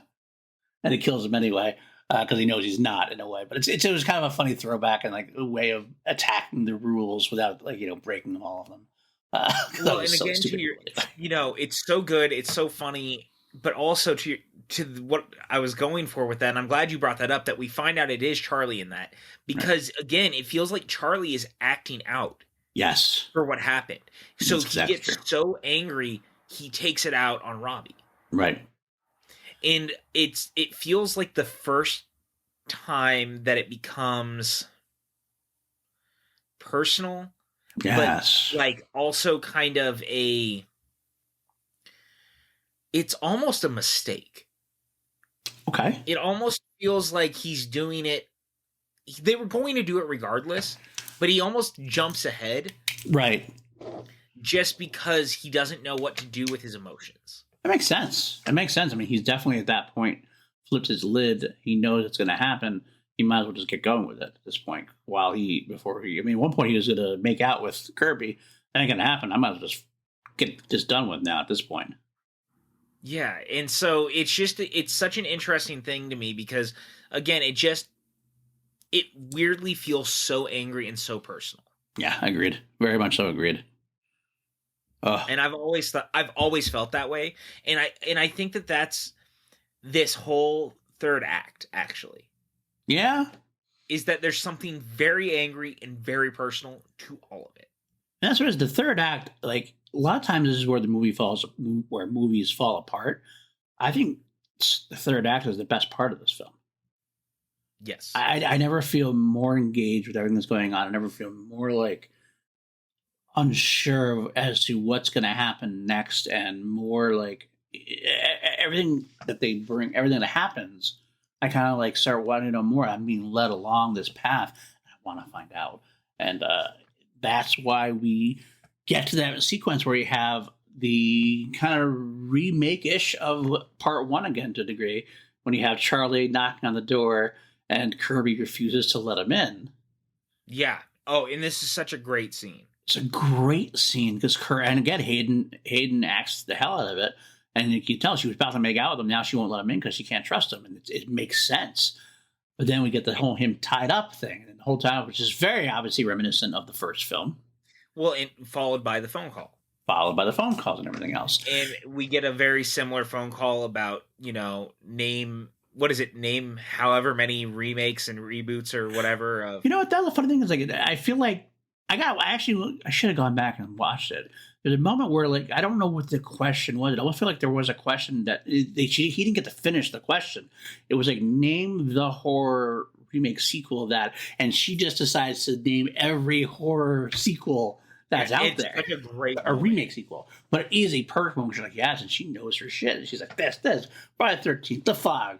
It's so tense, also. Yes, because exactly. And it's like the way she's holding the phone and like just she's kind of just freaking out, and it feels very visceral. Again, yes. Kudos to Craven, dude. Kudos to Craven. Like, we haven't talked about it enough. Like, kudos to Craven with this movie. Again, I said it earlier. Like, it's just so impeccably directed. It really is. I gotta tell you, I love Wes Craven. Generally speaking, I used to do. A lot of times I've been doing filmographies and stuff. I took a break to do the Gordy and Rust stuff. I think after Friday I might take a break from Gordy and Rust. Actually do a Craven watch through because I love a lot of Craven stuff. So yeah, I do too. I was actually thinking I might do a Coen Brothers one soon too. Too. You actually pushed me into wanting to do something like that. And similarly to you, I was like, once I get through Puppet Master, I'm like, I think I'm going to take a break and like cleanse the palate with something like that. Yeah, that makes sense. So we get the moment, and then once Kirby gets through the phone call, right, she opens the door and she goes outside. Yep. And things shift very quickly. Very, very quickly. And Kirby, and the funniest part about it is, again, we'll talk about this, I guess, now later on, Kirby's death, quote unquote, quotes for those who cannot see that. Quote unquote, that's true. Podcast call. I'm seeing you. I know. I had to do that once in a while. Thank you for the reminder. Her death, quote unquote, death, was probably the one that affected me the most in the series after Randy. Because I wanted her to live. I loved her character so much. I wanted to see her move on. I actually want to see a whole Scream series based around her, in a way. I love her that much. So Charlie, I agree with you. And the reveal of it being Charlie is just so like almost diabolical. Yes, because he's one of those guys. Like we said before, Randy was our go through, our channel. We channel through Randy in a way. And Charlie was one of those people, along with the other RM, Robbie, was our vehicle in a way to it. And he is us, and he's killing somebody. He's one of the bad guys. So it feels like one of our own did it. You feel betrayed. You do, and it's scary, and you can see the shock even in Kirby's face. Yes. Again, I gotta say, man, Hayden just sells it. Hayden sells it perfectly. Sells it. She kills it in this. This is really her mean, not that Emma doesn't do a great job as Jill, as we talked about earlier, but to me, this is like definitively. I always look at what Hayden's doing in this movie. Yeah. So in this time as well, Sydney has arrived. Yes. She is trying to find Jill. Right. Jill is confronted by Ghostface. They go through the house. They're chased by Ghostface. She loses Jill. Right. Things are crazy. Things are not going well. Sydney is confronted by Charlie. Right. Only to be stabbed by the second Ghostface, who is revealed to be Jill. What a great reveal that was. It was a great reveal. And we keep saying that it's obvious as we go back, and it is when you go back, but when you see it that first time through, this one comes out of left field for me. The Charlie one comes out of left field, and I think that the fact that the Charlie one comes out of left field a little bit, just a little bit, is enough that you're like, okay, that's going to be the twist. That it's Charlie. Okay, that's who it is.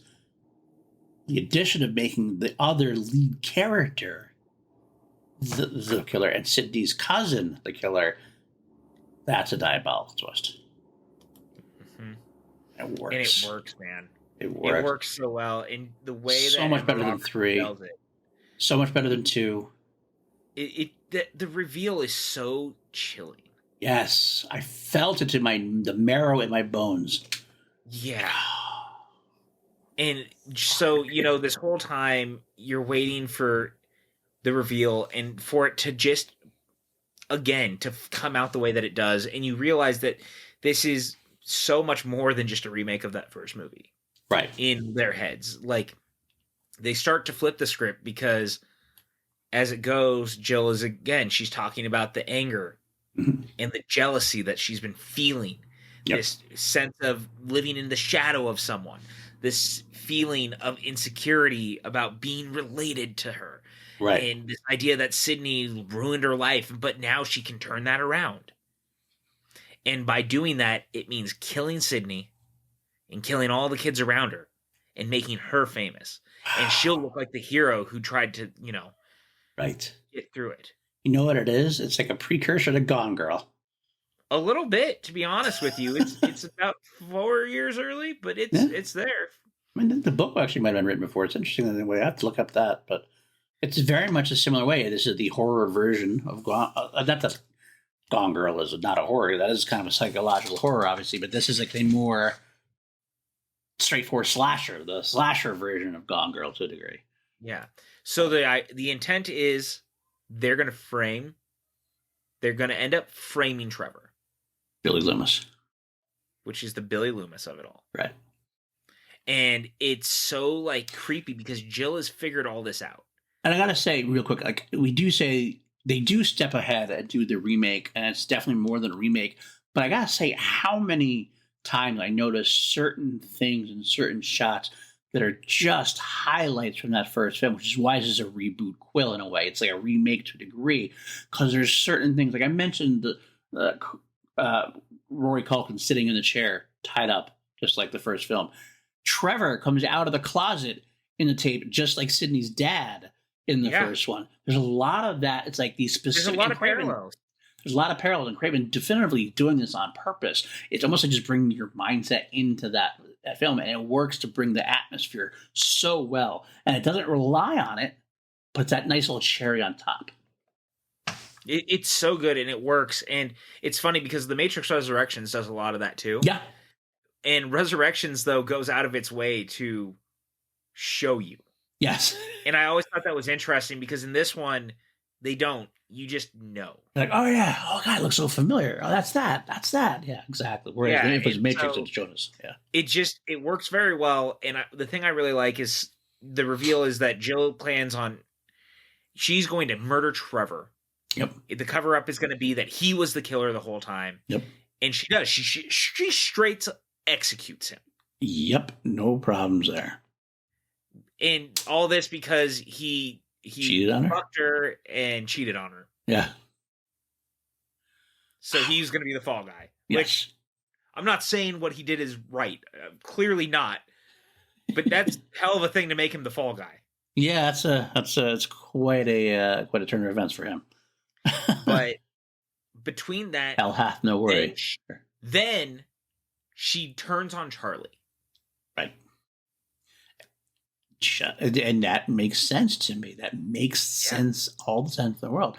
That's the callback to Scream 2 in a way. Mm-hmm. The mom and Timothy Olyphant would be the same thing. Like, okay, I'm going to use this guy as my patsy. Now we're actually done. Yeah, I don't need you anymore. I only need one person to survive. And making him the accomplice to Trevor is such a like bold move, and it basically weaponizes what Trevor had done to her. Yep. She does to him. Yep. So she, in her anger, turns it and flips the same pain onto someone else. Mm-hmm. And it's such a crazy, like, the way it happens is so good, and Culkin really sells it. Yes. He sells crazy really, really well, and it really lands here. It really does. Really super does. It really does. I love the idea she wants to be the sole survivor of it all. So everybody's deadish. So everyone's deadish. Jill stabs Sydney, and this is where shit gets real weird and crazy. We watch Jill throw herself through the house. Right. Like clawing. Gone Girl. Very Gone Girl. Yeah. Dude, it is scary. Yes. And Emma Roberts sells it. Yes. She runs into the picture or the mirror or whatever it was. She's throwing herself at the glass table. She's stabbing herself. The greatest part one of the best parts about it, she takes Trevor's hand and scratches her to get her fingernails on her or whatever. Her Throws DNA herself through the table. Holy shit, man. That's smart stuff. It's insanity. It's smart stuff, but it's insanity. It is. So here is where things pivot. Yes. From what we got to where it was going. Right. Yes, tell the listeners about the So what was originally ending. supposed to happen here? As Jill is taken away in the back of the ambulance, it was going to be revealed that someone was still breathing inside. Right. And the idea was it was either Kirby or Sydney. We didn't know who. Right. And the movie was going to end. Yeah. We were literally going to be left on a cliffhanger about what was about to happen, turning her into essentially kind of the hero, but actually the villain of the next movie. Right. And we didn't know which way it was going to go. She was going to be the central character of the next film. Jill was going to be like the lead character you're going to file out. And there were also rumors. Remember, there were rumors that Sydney was going to be around still, but that she was going to be suffering amnesia and not remember that Jill was a killer from the beating she got or whatnot. Which was kind of talked about in the hospital later on, that we didn't know if she was going to remember anything, that kind of thing. Right. But it's just very interesting because it was kind of like Williamson came in and he pitched it similarly, right? Where this time he was going to do 2 movies at least instead of doing just one. Similarly, how he had pitched 3 movies instead of just one. Right, exactly. But that's not what happens here. Right. Instead, the movie itself pivots to a 4th act. Yes. Which is, I think, is one of the best moves that this movie could make because, again, the false ending. False ending, exactly the point. The false ending is that she's going to get away with it and be taken away until Sydney is still alive. Sydney is still alive. And, of course, Dewey gives that away in the very Barney Fife-ish fashion. You can't blame him. It's her family member.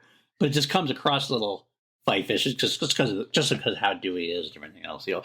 I think she's going to make it. And you're just like, and Emma, again, great performance, sells it. Like, she doesn't give it away to Dewey, but it's like you can see the panic in her eyes in a way. You're like, oh, fuck. I got to take care of this. Yeah, because essentially what happens is that Dewey shows up, the cops show up, everyone's taken to the hospital, everyone's talking about her essentially as the sole survivor to all this. Everyone is assuming that that's what it's going to be. Right. I can't believe this happened again. And, it's someone related to the original person. And all these things are set up to be her as the hero. People talking about her as the hero. She survived. Everyone's going to be talking about the girl who lived. Yeah, everyone's going to be talking about Jill Roberts forever now. Exactly. That's who she is. She's the girl who lived. She survived it all. Only for the tables to turn. So good. It's so good. I love that Dewey. Yeah, Dewey accidentally reveals, as Paul said. And it's the moment, that look on her face, and like you can tell she's trying so hard to sell it as like she should be happy, but she's furious. She's fuming. She wants to deal with it. She's psycho at this point. She's a crazy person. Yes. And so it just works, and I love everything from here on. I do because too. that's when everyone realizes exactly what's happening is that she was the one who did it. Yes. And we have the big brawl where Emma shows up, or Jill shows up in Sydney's hospital room, starts attacking her. Dewey comes in after Dewey and Gail share that nice moment, and they realize what's happening. Gail, again, it's Gail who puts it together. Like, how'd she know I have a shoulder wound? There's that pause. Because she slips up. Right. She brings up the shoulder wound to Dewey. Right. And then Dewey didn't catch it. He didn't catch on to that because he's like done. It's very Barney Fife-ish. That's why. Exactly. It's the Barney Fife aspect of it. And Gail solves it for them, and he goes off running. And of course, we end up having a big brawl in the room with Jill versus Sydney. Dewey comes in, Gail comes in, Hicks comes in, and she's trying to take them all. And the funny thing is, I'm watching him like in my head, I can't stop thinking like, how the hell is Jill planning to get out of this at this point? Like, killing Sydney is a desperate enough ploy. Like, I don't know, like her choking her out in the hospital, like that even seems like it'd be weird and not exactly a clean getaway anymore. And all of a sudden, everybody shows up. She's got to shoot it. What's her plan at this point? But the truth of the matter is, what plan can she have except for I just got to kill all these motherfuckers and deal with it after somehow? Yeah, 100%. And it just, the way it all comes together, and this kind of fight with Jill and Sydney ending in most iconic way. Mm-hmm. Sydney looking at her and saying, "You forgot the number one rule of remakes. Don't fuck with the original." And the way that it lands, the way she says it, the way that it just hits. It's multi-level. And it's talking about her. It's talking about the films itself. It's so perfect. That's not even bring up, by the way, one of my favorite lines in the whole film. It's actually a clever, instead of usually having a lot of horror films have these cliched one-liners that you laugh at, but like they're, whatever. But the moment where she goes, I got one word. What? Clear. Yes. What? Like, what until a what? Clear. So good. So good. So good, man. Everything about this works for me. Again, I just love the way that it plays. I've always thought that it was so smart. And again, to take it to this extreme of someone who was related to her, right? Like, yes. Everyone in these movies has somehow been close to her, but no one was like her blood. Right. You know what well, I guess that's not true. There was a half brother, but like it wasn't someone she knew that was related. Let's talk about that better. Well, correct, because reasons. But there's something to be said about this idea that it was someone in her life that she's known. Yes. Agreed, and that was related to her, and to use all her trauma, to use all her pain to try to get away with it. Right. And to use everything that happened to her to end her. Like, it's so fucking twisted. Whole thing is, I love it. And I do love it as well. I love it so much, man. Like, this movie is exceptionally good. It is, and good. It's way better than it has. Yeah, like it's way better than it had any right to be, especially coming off of two sequels that are honestly kind of like, they're good, but they're a huge step down to me from the first one. I wouldn't even say 3 is good. Yeah, well, to be honest, right. Like, and that's kind of my point. Like, that's the one thing that Scream 4 really did get right. It was definitely returned the balance to the proper balance of horror and comedy. There was the great horror aspects. There was some humor to it. And it did go over into humor a little bit sometimes, but overall it maintained a great balance.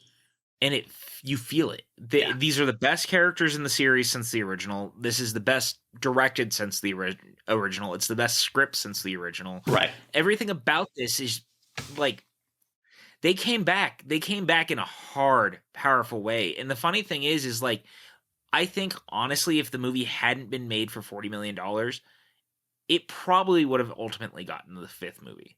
I really do think that, because the movie actually underperforms. Yeah, it does. The movie goes on to make $100 million. It opens in April. Yeah. What a weird time to decide to open the movie. Yeah.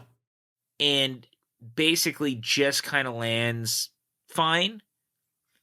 But no one really goes. Like, I mean, almost $100 million for a horror movie is great.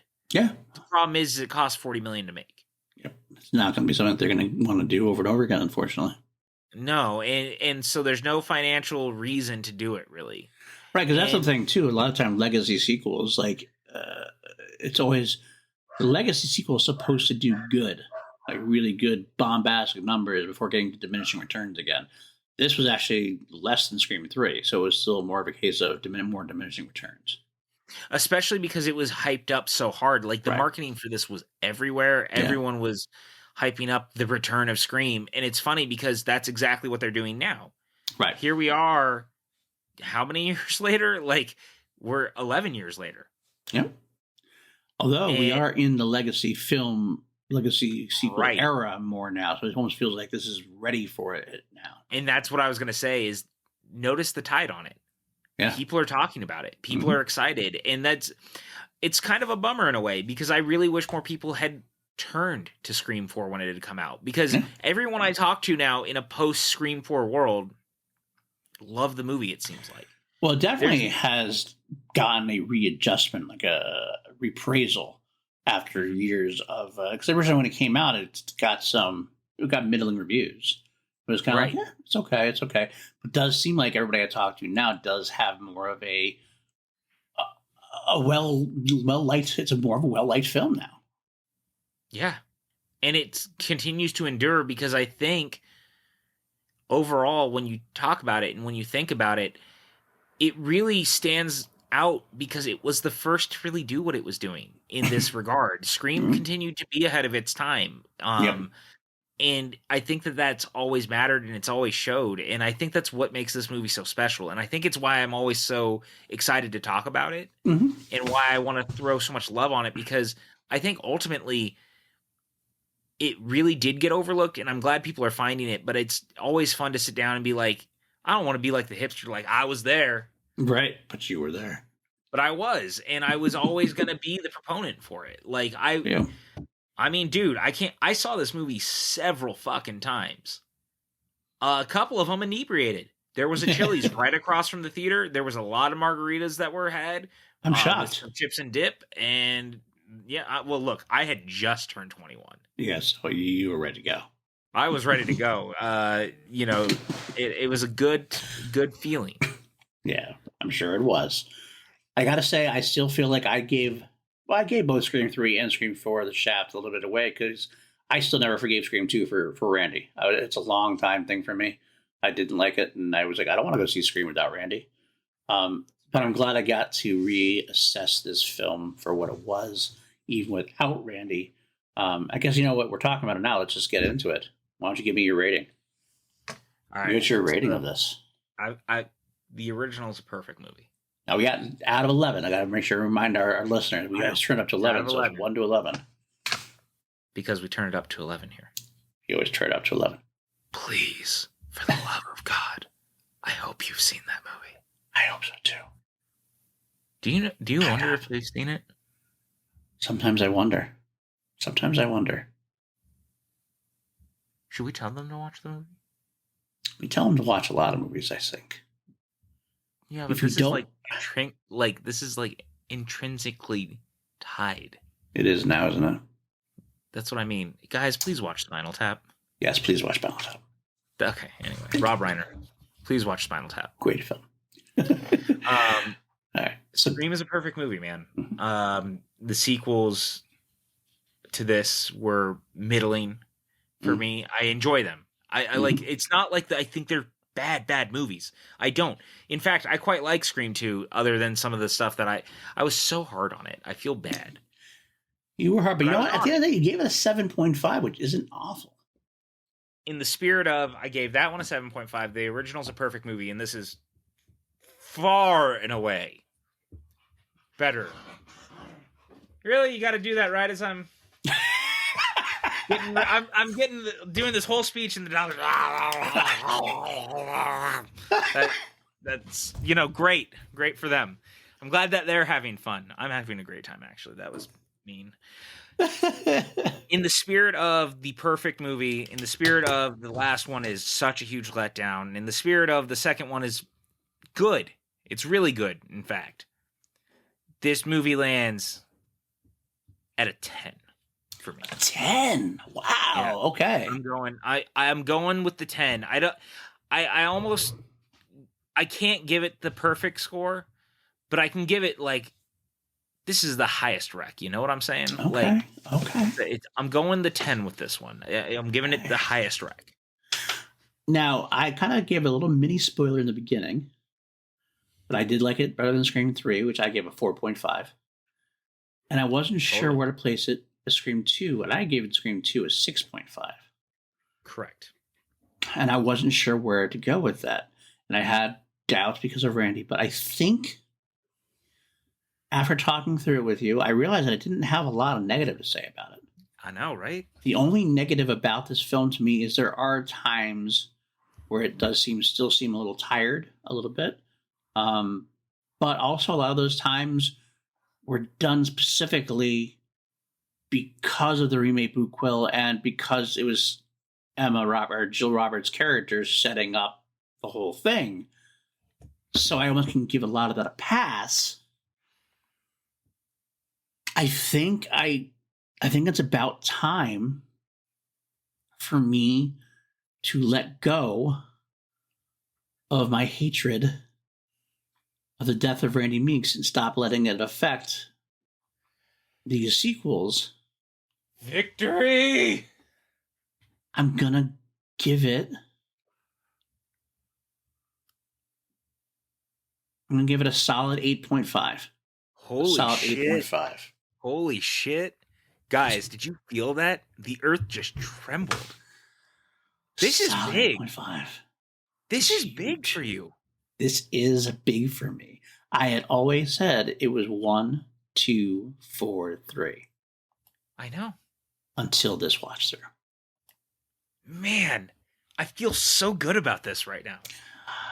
I gotta say. This is the most exciting thing Wow. What a way to start 2022. I feel good about this. I do. I feel righteous. This is exciting. I'm glad we chose this film series to watch through. I'm glad. I am too. I'm really glad that the Ready or Not people were like, hey, we're making another one. Let's do it. Let's make the two mediocre white dudes rewatch the Scream series to get ready for it. Yeah. So they were really looking out for us. They were. Actually. They really were. It is all for us. It's all about us. It always is, because we're two mediocre white dudes. Exactly, and that's what the world placates. Yeah, as we've learned. God, that sounds so bad. I love that we play into it, but also I'm like, oh man, someone's going to find this later and think that we're serious, even though we're clearly not. Like, we're basically, if Colin Jost was both host of Weekend Update, guys. There you go. Perfect example. That's all I'm saying. We're basically that. Well, folks, that is where we will end up on this. This is where I'm not going to talk about our grades yet because we're going to save that, our total grades, our total average, all that good stuff, until Scream 2022 comes out, Scream 5. And I will say, we did have a bit of bad news earlier. As we record this, that as of this moment, there were rumors that they might push back Scream 5 because they just pushed back Morbius. And there's talk that this might get pushed back to March potentially, or even beyond. We are hoping that's not the case. We have not heard any official confirmation from anybody. So this will actually determine a lot of different things. If this goes through like it's supposed to, then you are hearing this the day of Scream 2022 opening. So you should listen to this and then go watch Scream 22, because that's what we're doing. We actually might be at Scream 2022 right now watching it while you're listening to this. Either way that happens, we will record our podcast that weekend and be out by the following Wednesday. We'll have a Scream 2022 breakdown just like this, and we can give you our final rankings of this movie and of all the franchise. I am so, number one, dear God, I really hope this does not get pushed back. Me too. Let me tell you right now, I do not want that to happen. Not even just for my scheduling, but just in life in general, but both. No, I've been so excited for it for so long, and this was one of the ones that bummed me out the most, I think, that was supposed to come out last year initially before everything continued to be delayed and so on and so forth. Like, it's always been such a bummer when that stuff happens, 100%. So the franchise means something to me. It means something to you. It's one of those legacy sequels that I've just been so excited about. And I love the trailers. Yes. I really like that they're leaning in on what seemed to make the franchise special. It's going to be weird. It's the first one without Wes. That's a tough sell for me, but I get it. But they definitely, the guys who made Ready or Not really won me over. That movie is fantastic. Agreed. Fully agreed. One of my favorite movies of that year. Yeah, it's so good. It's so fun. It's so exciting. They get it. There's a place for their type of filmmaking because they're very reminiscent, actually, of Craven in a lot of ways, and they really get the humor to comedy ratio. Yes, the balance was there for Ready or Not, very much so. So, I think there's a world, and they've talked about it even like on set. Yes, in a world, two mediocre white dudes do a podcast. They definitely were in a place where they could do something special. This trend is big. And also, there's something to be said about getting out of the shadow of the Weinsteins. Yes. There's something to be said about moving forward. And look, we shouldn't pretend this isn't the first time they tried to do anything with the franchise. They did the TV show on MTV that lasted 3 seasons. 2 of the seasons were a continuation. One of that was its own reboot of itself, which actually brought the original Ghostface mask back. So, did you ever watch the series? Did you watch that? I watched the first 2 seasons. Okay. I never saw the final, and I really should. I really liked season 1 of this. I never watched any of it, so I might decide to go do that, especially since I have a little bit of time. I might decide. Here's what I'll say. I think it's 10 episodes. The first season. Right. I don't remember how long. That first season was really fun. It was really good. I felt like, look, it's an MTV version of Scream, but I felt like its heart was in the right place. It had a lot of people who I think are very talented in the space who worked on it, both on the production side, but I thought the acting was really good too. I thought that it leaned into it. Like, basically imagine getting a 10-hour version of Scream. Okay. What you can do with that. I always thought that they did a good job with it. Is it a little teen soapy? Yeah, sure. But like overall, for what it was going for, I really liked that first season. I did a podcast for it years ago. Okay. I'm sure you could still find it. It probably exists. Like, I'm pretty sure MTV's Scream account still follows me, actually. I was a big proponent for it, man. I really liked it. And so I think it's worth checking out to you, dear listener at home, too. Like, if you've never seen the Scream series, check it out. It's actually kind of worth the time, at least that first season. I need to go back and rewatch it because I don't really remember season 2. Okay. I remember not loving it. Okay. But still worth a watch. All right. Fair enough. You've heard it here first, folks. Watch the Scream franchise over. And then if you still have time before Scream 2022 comes out, then you can go back and watch the Scream TV series. There's a total of 30 episodes. And we'll have to see how that goes. I'm going to take a look at that as well, probably. So I'm actually looking now because I think I might have to check out that last season. Because Queen Latifah produced the last season? Yeah, that's what it looks like. I don't know if you know that. Like, that's wild to me. Yeah, I agree. Sorry, Scream Resurrection. So random. But Tony Todd's in it, too. I like that. Mary J. Blige. Tony Todd's great. I actually did not realize... Okay, so I was going to say, I didn't think that last season was 10 episodes. Now I know why. Season 2 was 14 episodes. Oh, so no, okay. Yeah, so then season 3 had 6. I like that we're doing this as we go. But... Professional mediocre white dudes. Yeah. Well, we do what we can. But I think that... Oh, what's really interesting, actually, and I know some of our listeners will probably get a kick out of this. The 7th episode of the series, of season 1, was directed by Lee Janik, who just did the Fear Street trilogy. Right. Yes, very much so. Okay. And that's what I mean is that there was like some pretty good talent even behind the scenes. Brian Danley, who is best known for working on Saved. He was the writer of that movie Saved back in the day. Like there's some really great people, even like Jamie Paglia was one of the writers on it. He worked on Eureka, which was he created and wrote Eureka, which was one of my favorite shows on Sci-Fi Channel. There's just, I know I'm going in circles at this point. Guys, you should check it out. There's actually some really talented people behind the scenes of some of these that really, it worked. Okay. All right. I'll go for it. Why not? We'll give it a shot. Maybe we can even talk about it. I mean, I'll try to get through and we can talk about it during our next recording of Scream 2022 as a bonus track or something to that effect. Or maybe I'll put that on the Patreon that I'm going to eventually announce or develop. I'm obviously not announcing it in a big way because I've just soft announced it there. It might be up by the time you hear this. Who knows? We'll find out. Yeah. There's one coming for PLD projects. So Patrick Lussier actually directed one of the episodes too. It's not a good name there. Good okay. Sorry, I'm literally like just kind of looking back. Going down the rabbit hole, I see. And all of season 2 is named after other horror movies, which I kind of love. I can go with that. That's good for me. Yeah. Anyway, check it out, guys. All right. Oh, wow. The last was actually Halloween and then Halloween 2, huh? That's nice. Yeah, that's what I mean. Like, very just cool. All right, folks. Thanks again for sticking around. This probably our longest episode. We definitely went into a lot of tangents, more than even we usually do, but that's okay. I was just very excited tonight. It's all good. It's all good. Hope you enjoyed your little journey through the Scream franchise with us. It's not over yet. We'll be back, like I said, for Scream 2022.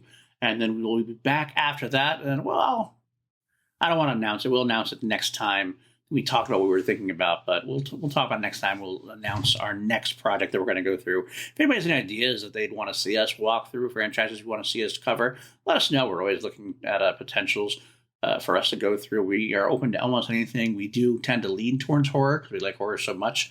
But we're open for anything at this point. You can find me at Paul_Denuzio on Twitter. PJ, where can I find you? Twitter, Instagram, PJ_Campbell, Movie Trivia Schmodown. Hey, we write the questions. Be nice to the writers. Yes, that's right. That's very true. We'd like to co-rate all of our Schmodown and the FCL, the digital version of the Schmodown as well. We cover both of those. It's going to be a fun season, hopefully. It sounds good. I'm excited about it. A lot of great competitors. We'll see you there. And I guess that's it. Stay tuned for next PLD project. We got the Crown Jewels coming. My journey through Queen. You can always check us out on Scoundrels, which is myself, Matty Gunner, Richard R. Jarvie, and Bador. Weekly on Mondays at 12 p.m. PT. We talk about news, movie news, topics of the day, views of the week, that kind of thing. That's going to start happening every Monday, with or without me. They're taking over. That's it. So what are we doing now? What's our catchphrase? We can't say we're staying mediocre. Stay mediocre. Stay mediocre. Don't ever. That's all it is. Stay mediocre. Don't attain anything else. Just live your best life at the most mediocre. That's what we're here for. Love you guys. Take care.